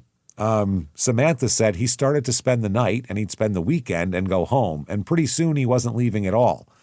Oh, boy. So Samantha, on her 18th birthday, packed up her shit and left. Said, I'm fucking out of this place. Sam. Samantha's a badass, dude. She is not taking this shit. She's not having this shit. No. Her and Betty not having, or her and Rose not having this shit at all. Rose, the sister, Joe's sister. She said she couldn't live under the same roof as this asshole who ruined her whole family. So summer of 2010, Cindy texted Samantha and said, AB proposed. He gave me an engagement ring. And I said, yes. Samantha said she was terrified because she knows he has 2 dead wives already. And so she thought, he's going to kill my mother. That's what's going to happen. He's going to go for a third. So she called the Pocono Township Police Department immediately. Yeah. And the detective Wendy Surface said when Samantha contacted her office, she was fearful for her mother. She was afraid of what would happen. And the detective said, yeah, that sounds pretty weird. I'd be afraid too. So this detective said, I don't think Cindy was safe at all. I think it was a matter of time before whatever his trigger was would surface in their relationship too. I think that trigger is somebody else. I think that trigger is being caught about somebody. I mean, somebody else is somebody else. As long as it's not known, then it doesn't fucking matter. Stay under. Yeah.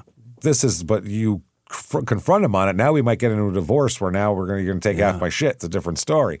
So they said that this had been 2 years since Betty had died when this happened. Yeah. And this detective said the case was a long time building because there were so many gaps in time we had to fill.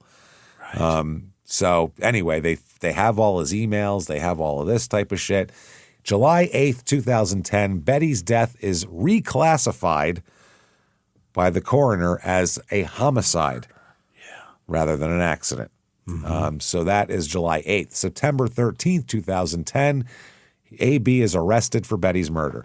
Oh. It is on. Hey, AB, we've reclassified your wife's death. And bad news.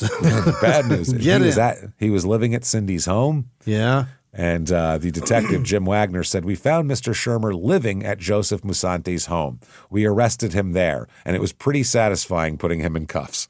Yeah. I bet. He's denied bail as well here. A grand jury heard witnesses like a paramedic who talked about the injuries not matching the damage, and experts on staging, too.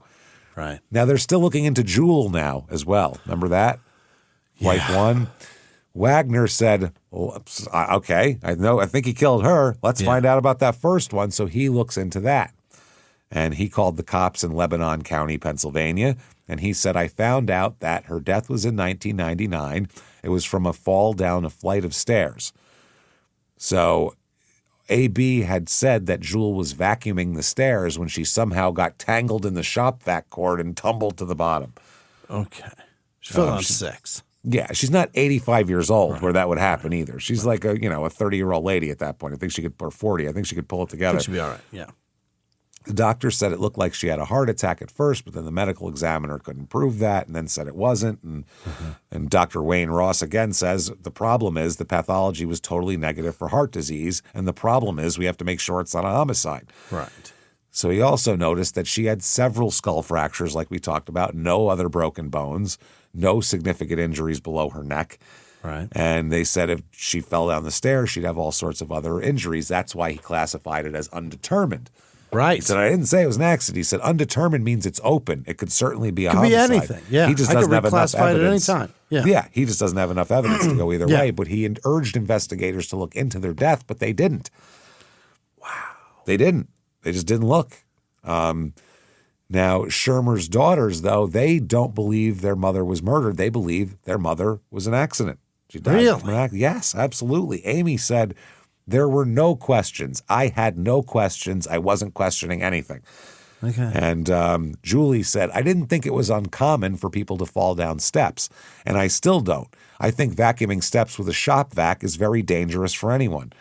That's generally why people don't vacuum steps with a shop vac, too, which is also. Yeah, who would do that? Why would you do that? It doesn't make sense. So they do 3D scans.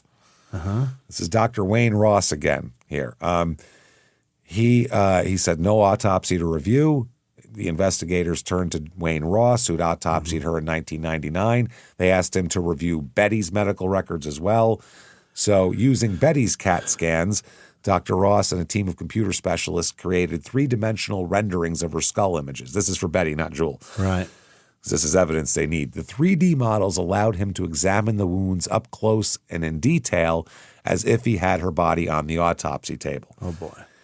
He said, quote, what we are looking at here is 2 lacerations, and you can see the staples on top. Obviously, this was not caused by a car accident. This is along the right side of her head. I didn't see any windshield abrasions in the front. The lacerations were to the right side of the head and were very distinct up toward the top. Okay. He said it was inconsistent with a crash, but matching blunt force from a cylindrical object. Cylindrical. He said that, I believe she was beaten. And my conclusion, she was beaten with an object such as a pipe or maybe a crowbar, something along those lines. Okay. So similar to the fireplace poker we had a few weeks back. Yeah. Maybe a baseball bat. Absolutely. Yeah. By the way, those people are great. The family of the Twarski family, unbelievable people they are.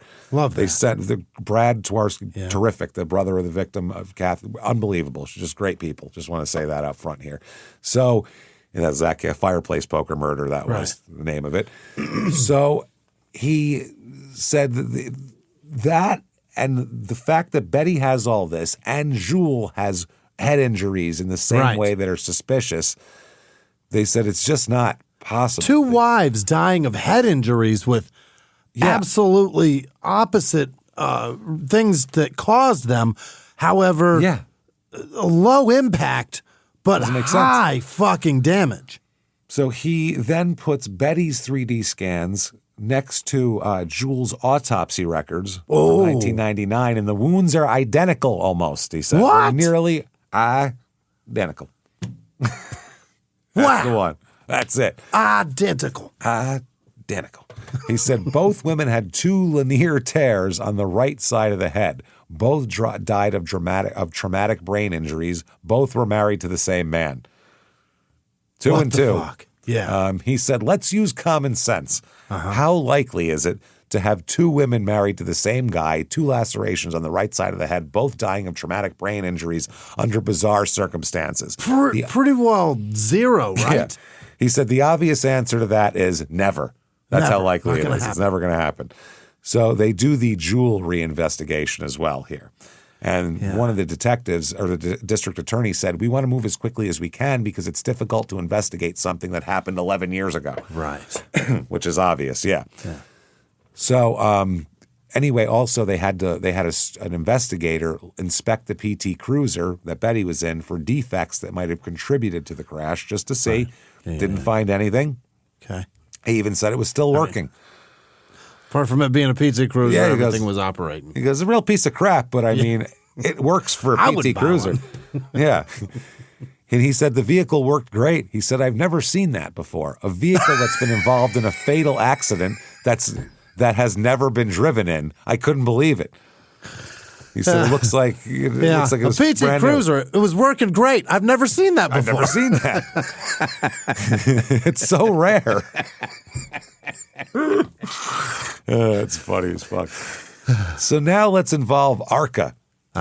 You may have heard of ARCA, everybody out there. If you're true crime enthusiasts, you have heard of ARCA. You had an ass full of ARCA from the Karen Reed trials. Oh, yeah. Yeah, ARCA is the organization that does all these testing things here, and I believe that they testified for the defense. I want to say that the crash did not happen with the man there. So that's in the Karen Reed case. Now ARCA, ARCCA, was contacted in February 2011 to do a simulation at the Shermer residence. The former one where Jewel fell down the stairs. So the house was vacant during this time. It was up for sale, so perfect time. They said it's hard to say how often we get called in on murder investigations, but this definitely isn't the first one we've been involved in during our 25 years in business. He said we conduct research as well as simulations for investigations in criminal and civil cases. For example, our work has led to the U.S. Army making seats to better protect personnel and vehicles from mine blasts, as well as better protection for people in the backs of ambulances. Oh. So that's good. They also did space shuttle work. They came up with better ways to protect astronauts after the Challenger explosion of 86. Did they come up with the tiles? I think they probably figured it out. Also helped authorities locate the point of origin of TWA Flight 800's explosion over New York after that, too. They employ more than 200 veteran engineers, experts, and consultants with professional credentials and extensive experience in their chosen fields, according to their website. They said, we don't take any sides. When we're involved in simulations for criminal cases, it's usually for automobile accidents. Though the dynamics of a simulated crash or fall usually are in question, the findings can sometimes be disputed, such as how many times did the vehicle roll over or how hard was the impact.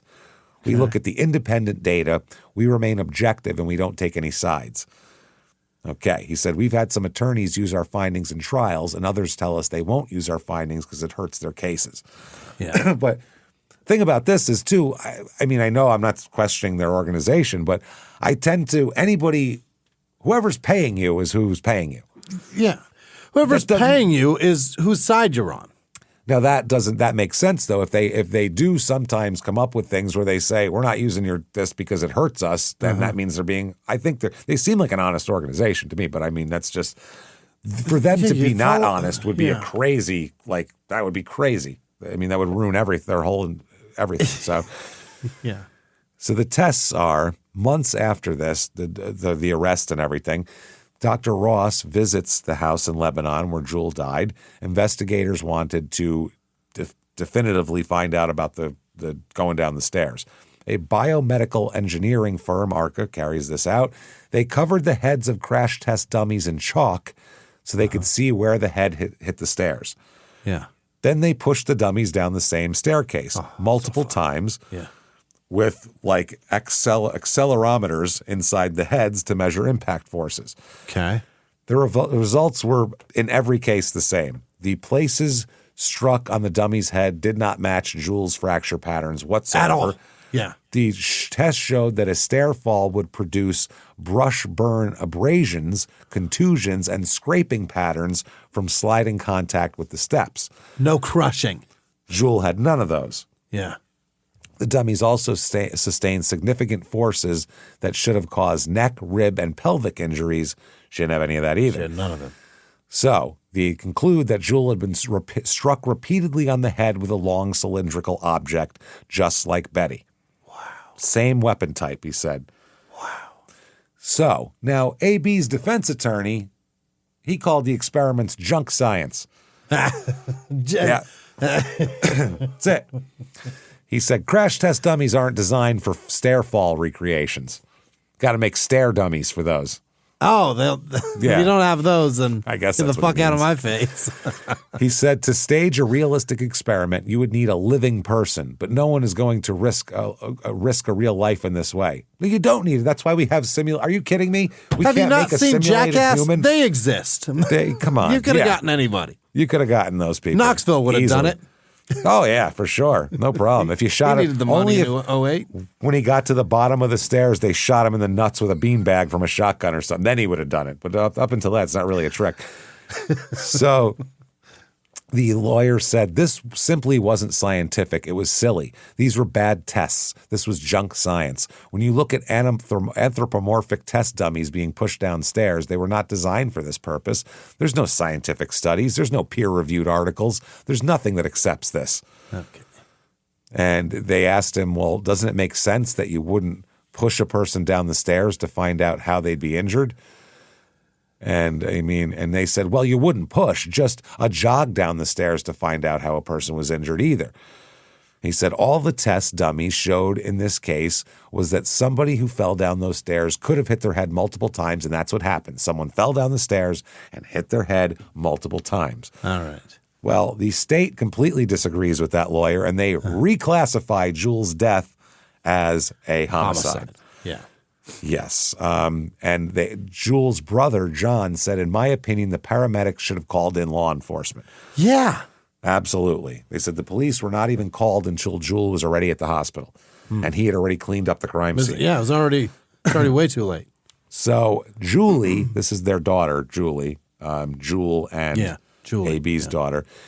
She said, I was angry. I'm still angry. You can tell. I'm angry because I don't believe that. I don't believe that he can know she didn't fall down the steps and that her injuries aren't from that. And I don't believe that.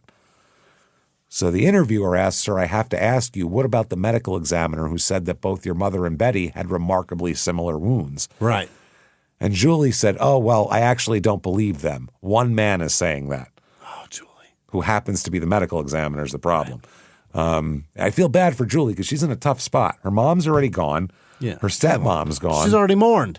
Now she's trying to keep her dad from going to prison. I get, psychologically, I get where Julie's coming from, but at some point you got to step back and go, let everybody handle it. And the interviewer said, but he's the medical examiner. That's why he makes that call. And she said, I'm sorry, I just don't believe what he said. I just don't. I read something where it said my mom had 12 blows to her head, and I do not believe that to be true. Based on what? I don't know. I don't believe that to be true. Oh, Julie. That's what it is. The prosecutor said, our efforts were also involved in the death of the first wife because they were so similar, the injuries, the pattern of blows to the head, the type of weapon that would have been used. It was a small cylindrical object. We were pretty confident we could use some of that evidence as well, which we did. Lebanon then prompted, that's the town or the county, prompted to file their own homicide charges against Arthur for the death of Jewel Shermer. And in September of 2012, he is absolutely indicted for Jewel's murder as well. Okay, this was 2011 or 2012 that they're reversing. Yeah, That's early for her to be getting into the the conspiracy theory shit. Totally, yeah. To not believe a doctor who's telling you there's skull fractures in the head. I see those. And she's like, I don't believe it. I don't know. So they cited his arrogance, non-cooperation, and forensic parallels to the two wives. The defense attorney said, the prosecutors and the police have asked repeatedly, what are the chances that two women married to the same guy would die in a similar fashion? Is this a coincidence? That's the question that the attorney has asked. And the attorney says, it's a coincidence. People die, coincidences happen, accidents happen, they happen every day. Happens all the time. Yeah. So Betty's murder will be tried first. Okay. Here. The prosecutor, Mike Mancuso, said it's going to be a tough case. He said there's a lot of unknowns out there with the case because it was circumstantial. It's extremely circumstantial. So as a prosecutor building a case like that, you're not exactly sure all of the little pieces of evidence that you need are going to be admissible in court. Yeah. And also they said that they want to present Jules' death in court as well. And they want that. That's a big one. Yeah. And his defense attorney wants that out. The defense attorney said, it's I don't not want to talk fair. About two wives. No. Defense attorney said, it's not fair. Yeah. Which is a great legal argument. It's a great legal argument, or if you're 5 and you're not good at popsicle. One of the two. It's not fair. Ins and outs, a lot of what have yous, and it's not fair. Not fair. He said it's not meant to get before the jury. Wasn't anything that was proved, yet it still had to be proven. It still has yet to be proven. Even the allegations have nothing to do with this case. The prosecutor said, that's hogwash. It's relevant. As proof of motive, identity, and in this case, most importantly, lack of accident. So the judge agreed and will allow evidence of Jules' death to be brought in. Fantastic. I got to Google the origin of hogwash, by the way. That's a good one. I know what it means, but I don't know where the fuck did that come from. Hogwash. That's kind of like horse shit, I guess. It's just things laying around a farm. People it's probably bullshit, horse shit, hogwash. I don't know. It's probably cleaned up horse shit, right? Something, or maybe, or the like dag-nabbit or dag-gummit. The runoff from a washed hog. I'm not sure. It's pretty gross. Pretty gross. January 2013, Betty's murder trial, 11 days long, 60 witnesses, blood trails, reconstructions, all this shit. Okay. In the openings, Michael Mancuso calls AB a wolf in shepherd's clothing. Okay, because he's a shepherd. It's not bad. Shepherd in the flock, yeah. Yep. A man who used his charm and magnetism and religious authority to prey upon the most vulnerable in his congregation. He said, the Shermer case compels a great many images in my mind, images of desperation and self-destruction, images of murder and deceit, images of betrayal, the betrayal of a friend, of marriage vows, of a mother to her children, of a faith and congregation, and finally the image of a wolf in shepherd's clothing preying upon his own flock. Yeah. That is some shit right there. Samantha testifies, Cindy's daughter, Cindy and Joe's daughter. Goddamn.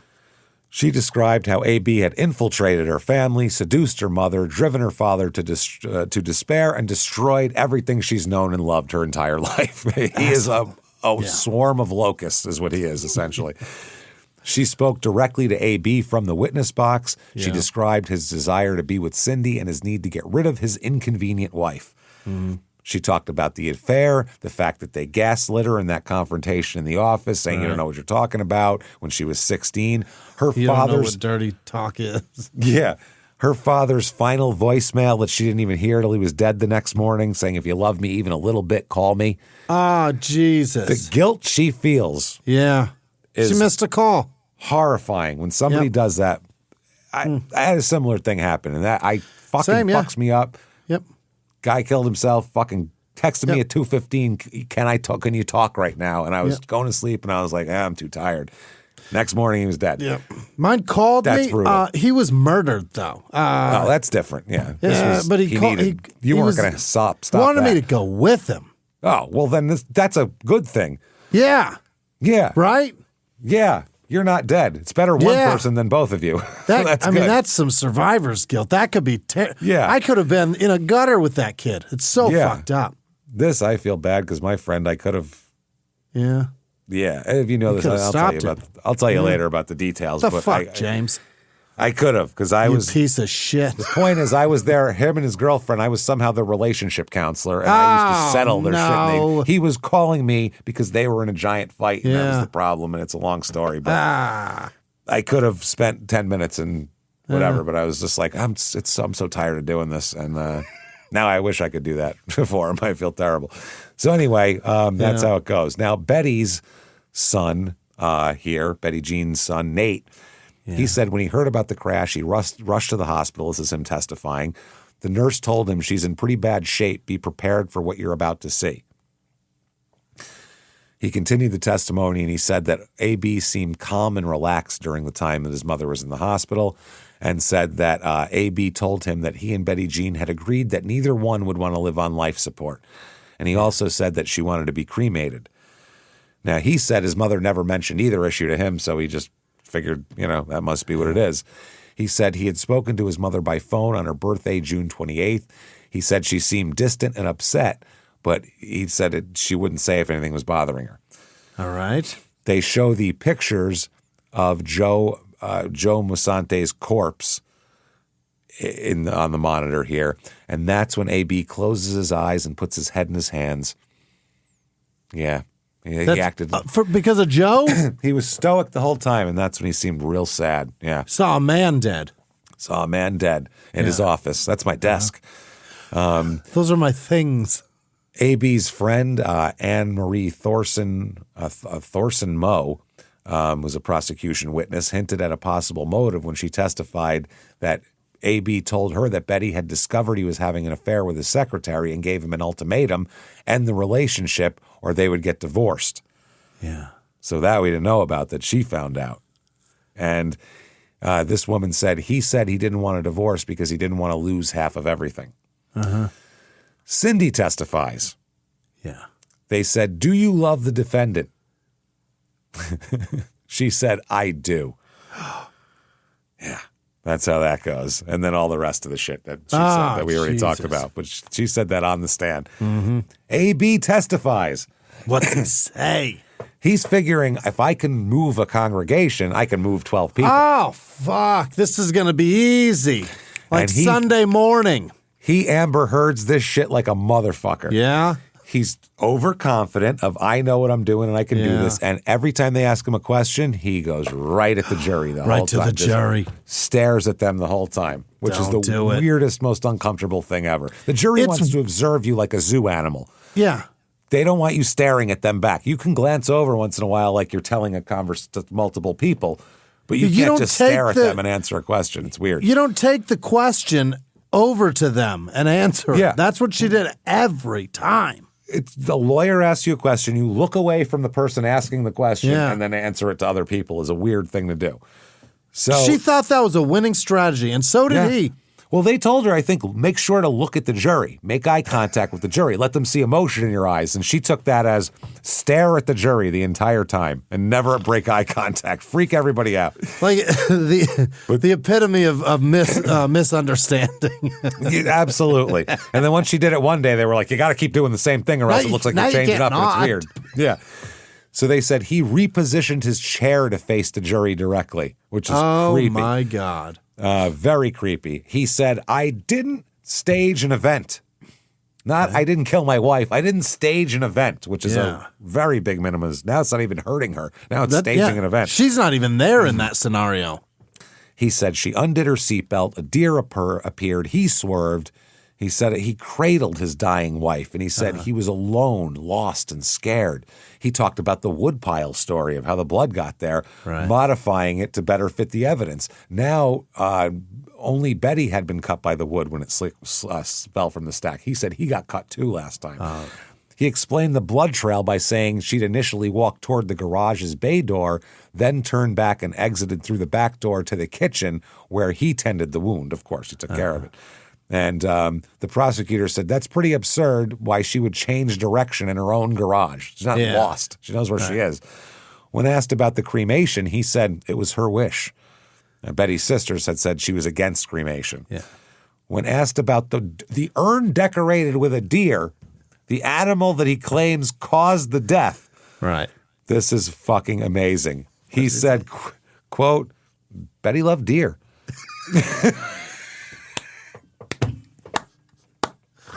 Betty, Bravo, sir. she loved deer. Betty loved deer, man. And at that moment, I thought it would be meaningful. It's meaningful, all right. Big Bambi You're being laughed fan. at 15 years later by two idiot comedians. It's meaningful. Everything with deer in it. She can't get enough. Yeah, because she loves it. Yeah. He admitted to the adultery, admitted he lied about the affair, and he told the jury that although he looks fine on the outside, he's, quote, crying on the inside. This guy is amazing. This is wild. Inside, I'm crying, Your Honor. I can't stop. I can't stop. And the prosecutor, as you might imagine, is real sarcastic and shitty to him the whole time because obviously. And so these asked him, didn't you purposely do this and clean up? And they said, Betty didn't die in that simple crash. Isn't that right? And he said, no, sir. And then explained the blood and the falling wood and all that bullshit. He did say they had not had sex in a number of years because she'd been through menopause and wasn't interested. He admitted viewing pornography on his home computer and cheated on his wife. Okay. This is how the DA Mancuso, the district attorney, would later talk about his testimony, AB's. Shermer did nothing to alter the mood of the trial. If anything, his direct testimony hurt him. The tone and affect were not credible, the substance even less so. He came across as real hollow and wooden. It seemed rehearsed. There wasn't much empathy, and I don't think he had it in him, so it was hard for the jury to relate that if this was an accident, why can't he express himself in a more genuine way? He also became instantly more defensive and inward in cross-examination. In fact, after he testified, he was walking away from the courtroom and told one of the sheriff's deputies that he had just given himself life in prison. He knew he didn't do well for himself on the stand. Hilarious. That's the thing. If you're a performer, you know when you bombed. That's the other thing. Yeah, you know when it didn't go. Amber Heard knew. Yeah. She knew because she's a performer. Yeah. If it's your second open mic, you heard 3 laughs, you think you did great. Yeah. If you've been doing comedy 10 years and you eat dicks, you know you ate dicks. How it feels. You know exactly what you did out there. So even if you did well, you know it wasn't as well as it should have been. That's what he knows. And if you're testifying, you know the response you're hoping to get. Yeah. Especially if you're looking in their eyes. Yeah, if you don't feel people, what you're... Like me to you, we're here. It's immediate. We're you the know same fucking distance he was. We're fucking 6 feet away from each other. If you don't get it, you don't get it. Yeah. Wow. 90 minutes of deliberation. That's pretty quick, yeah. That's not bad. Found guilty of first-degree murder and tampering as well. Okay, just in one. Just Betty's. Yeah. And the sentencing, you pastor asshole, may fuck off. Mandatory life without parole. Oh, dang. Because it's first degree plus an aggravator. You can be a chaplain somewhere else, dickhead. You get a lot of people to fucking lots tend to save in there. Lots of flock in there. Go shepherd them. Now, Betty's sister said, I'm happy that justice was served for our sister Betts. Let's put it that way. And then the other sister said, I just hope he suffers, and I hope he's in a lot of pain and rots in there. I love that so much. I thought she was going to say, I hope, it's my sister's rests in peace. She just said, I hope he just rots in hell. He's in a lot of pain. Fuck him. She said she was pretty amazing, right? I love it. I think it's great. She was the absolute sweetest person ever. She never said a bad thing about anybody, Sandy said. The prosecutor, by the way, kept calling him the Sinister Minister, which is phenomenal. Also the name of an ECW character from the late 90s, early 2000s, but that's fine. He's the guy who fucked his hand all up by blowing it up. I hope that he gets gingivitis and every tooth rots out of his head. Just out of his head. It's just he can't eat anything crunchy. That's what I hope. Samantha said, I expected to be happy, but it was really difficult. At the end of the day, it doesn't bring back my dad and it doesn't bring back Betty. Right. Joe's sister Rose, remember her? Or the person who did all this. She said, I think that he finds vulnerable people and he grooms them for himself and he gets pleasure out of this. Yeah, he's humping them. Absolutely. His defense attorney said, quote, he hasn't been the best person, but he's not a murderer. I mean, he's not a great guy or nothing. I mean, you're wrong, but okay. Okay. June 2014, he's going to have to go to trial for Jules' murder, too. You bet. Yeah. He pleads no contest. Because this one's coming up. And he's life without parole, so what's the difference at this point? Yeah, life without parole for murdering your wife. We're going to talk about that other time that your other wife died. This is coming up in this trial. It's going to happen. He pleads no contest to third-degree murder. Oh, what is that? By the way, he said he's not guilty. He only took the deal to spare his daughters from enduring another trial. Okay. Now, in the sentencing, his 2 daughters and their husbands pled for leniency. His son said, to us, it's impossible to believe he's a killer. A.B. said, I loved her and she loved me. We did make beautiful music together. I cannot look at my children and grandchildren without seeing her. I did not kill Jewel. I was not the best husband or the best father or the best pastor, but I'm not a murderer. All right. Okay. The judge said, are you the kind, loving, always caring person or the multiple adulterer living a double life? Yeah. And he said they talked about he didn't have a prior record that they were trying to do for mitigating. The judge says he does have a prior record. He's convicted. Yeah. In Monroe County, a jury said you are a murderer. You're the first person I've ever sentenced for criminal homicide who has a prior homicide conviction. You're the worst guy I've ever sentenced. I'm not a murderer. You're literally serving life without for murder. Unbelievable. And then the judge said, you can keep going on saying you never murdered your wife. Yeah. He said, but it doesn't really matter. He said, because you, sir, may fuck off 20 to 40 years consecutive to the life without parole. Suck it. Yeah. And a $50,000 fine in case he's got any money in the bank, too. Oh, Eat boy. dicks. Yeah. Betty's sister, Tina, said it's closure. A.B. Shermer will die in prison, and that's what I was after. And her other sister said, I can't help but think he should have been put away in 1999, and I would have my dear sister with me. Right. Also a fact. Prosecutor described him as a coward and a murderer and everything like that. February 2013, there was a 2-hour Dateline episode on this. Oh, boy. They doubled up. An hour each, huh? An hour each. Yeah, there's 2 murders. February 2013, he was transferred to the State Correctional Institution at Greene in Waynesburg, Pennsylvania. 2014, he appeals the conviction, saying that Jewel's death or the details of Joe's suicide shouldn't have been presented at trial, among other different issues that we'll get into. We don't have time to get into the legalities of it, but there's a bunch of points. Here's the crazy part we have to end with. Cindy still visited him. She stayed with him. She was next. Continued to visit him in prison, depositing $600 a month in his commissary fund. Sin. She never married him, but considers herself his wife. Wow. She's also become a surrogate mother to Amy and Julie, his 2 daughters, and visits them and their children. They all believe A.B. is innocent. Wow. I suppose, that's who you want. I guess. They're going to be delusional together, the 3 of them, I guess. Fine. But I feel bad for the daughters. I don't feel bad for Cindy. She knows better. Do you let that woman around your kids? Who's to stop them? They're from their kids. Julie, yeah. Yeah, not me, but they think everybody's innocent. So why wouldn't they? Right. She's a poor, poor Julie widow, didn't even want this. Almost. Yeah. Julie didn't even want this to be a murder.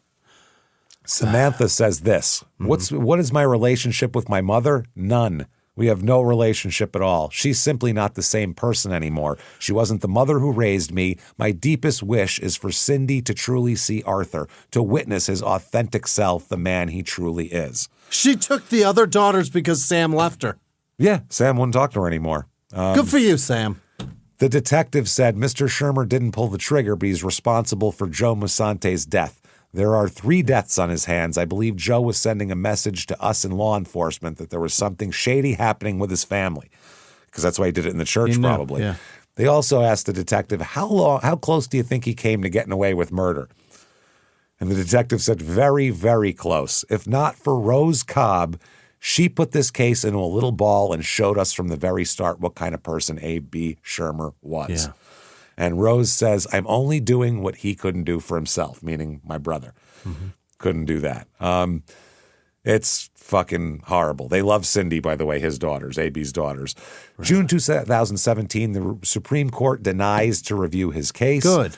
The medical examiner, just to close out this case, says science doesn't lie, but people do. routinely lie for many reasons, but truth is always on the body and in the body. You just have to find it. You know what else, James? It's a sin. It's yeah. Another source is CBS 48 Hours. Did some interviews that I got a lot of quotes from there too. So it's a sin. That's fucking great. So there you go. There is Jackson Township, Pennsylvania. We will get through the ending real quick here. Head over to shutupandgivememurder.com. Yeah. Definitely. Also, rate and review on whatever app you are listening to the podcast or on Netflix or whatever. And definitely do that. Head over to shutupandgivememurder.com. Get your tickets. Come see us at a live show. The live shows are incredible. We are comedians. You're going to leave laughing. It's not a college lecture or any bullshit like that. It's a comedy show with a murder. That would be February 21st in Nashville is the first show of the year. Come hang out with us. March 6th in Durham, North Carolina. March 7th in Atlanta. And there's a Your Stupid Opinion show March 21st in Phoenix. There's a couple of small town murder shows sold out around that. So we'll do that. Definitely do that. Get yourself Patreon. Patreon.com/crimeinsports. That's where you get all the bonus material. Right. Anybody $5 a month or above, you're going to get everything we put out. That's hundreds of back bonus episodes immediately upon subscription. New ones every other week.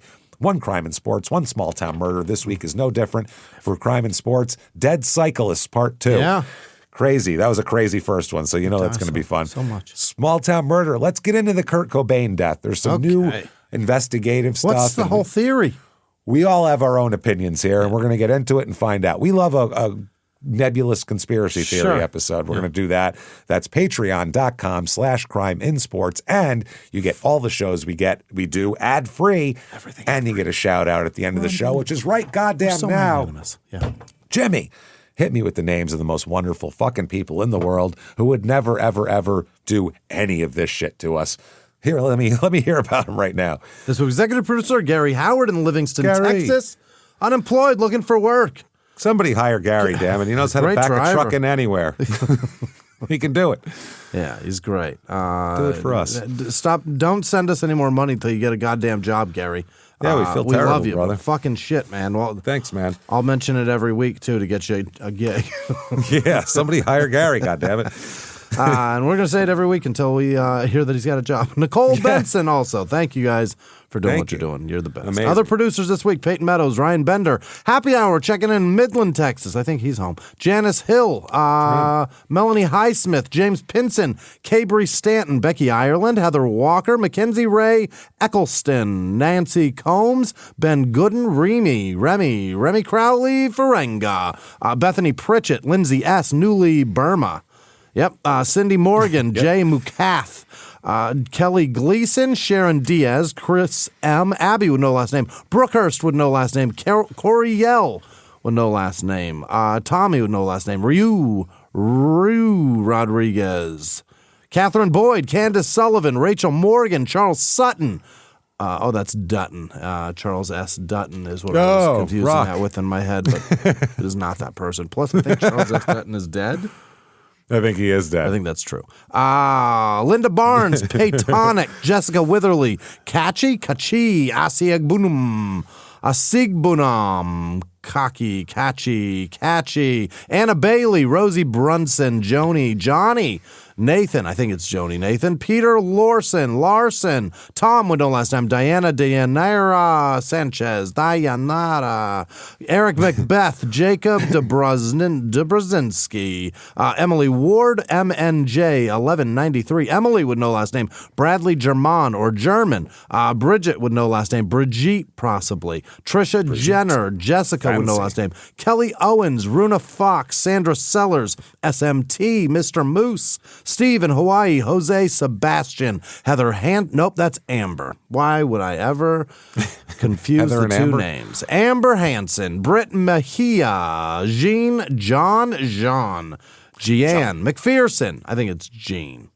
Jess Brasher, Rose Williams, Stacy with no last name, Jackie with no last name, Ragjitsu on Instagram, Rachel Coro, Aaron Taylor, Lily Love Moon, April Grant, Dirty Frogs, Angela Saunders, Doc Holliday, Tim with no last name, Lauren with no last name, Mariah Maxfield, Maddie Porterfield, Carrie Bussy, Brendan Clancy, Mike McCartney, Jordan with no last name, Dennis Peterson, Amber Starkey, Marcus Delgado, Michaela, Ficello, Marissa Caramico, Casey Tran, Brian McDonald, Tracy with no last name, the letter S, Sarah Norman, Victoria Sarnay,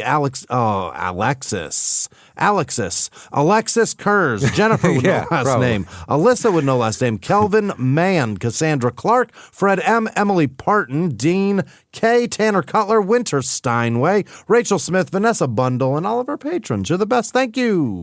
Thank you, everybody, so much, you fantastic, wonderful bastards. We appreciate all that you do for us. Yeah. If you want to follow us on social media, shutupandgivememurder.com is where the drop-down menus are. It'll take you to tickets and social media and everywhere you need to go. Keep hanging out with us. Keep coming back. And until next week, everybody, it's been our pleasure. Bye.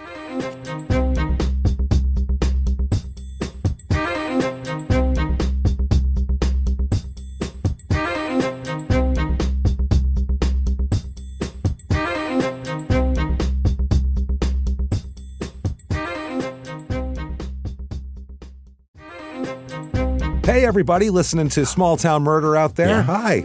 Hello. Good to see you out there. I'm here with Jimmy, too. And Hey. This is an ad, but not an ad for a product. This is an ad This is for the best tour kind. dates. Yes, Yeah. come see a live show, the 2026 tour. Yeah. All the tickets are for sale right now, starting out with February 21st in Nashville, March 6th in Durham, March 7th in Atlanta. Phoenix is sold out. We do have tickets, though, to Your Stupid Opinions on the 21st of March. Salt Lake City sold out. Denver has tickets. Be there on May 2nd. May 29th, Buffalo sold out. Royal Oak, Michigan, May 30th. We have September 18th, Milwaukee, September 19th, Minneapolis, October the 3rd in Dallas, October 16th in San Jose, October 17th in Sacramento, November 13th in Terrytown, November 14th in Boston. Come see us. The live shows are spectacular. Come join all of the other STM people. You're going to meet so many people. You're going to have fun. Make some new laugh friends. like crazy and make some new friends. Come out and see us. Shutupandgivememurder.com is where you go for those tickets. Get them right now while they're hot. See you on the road.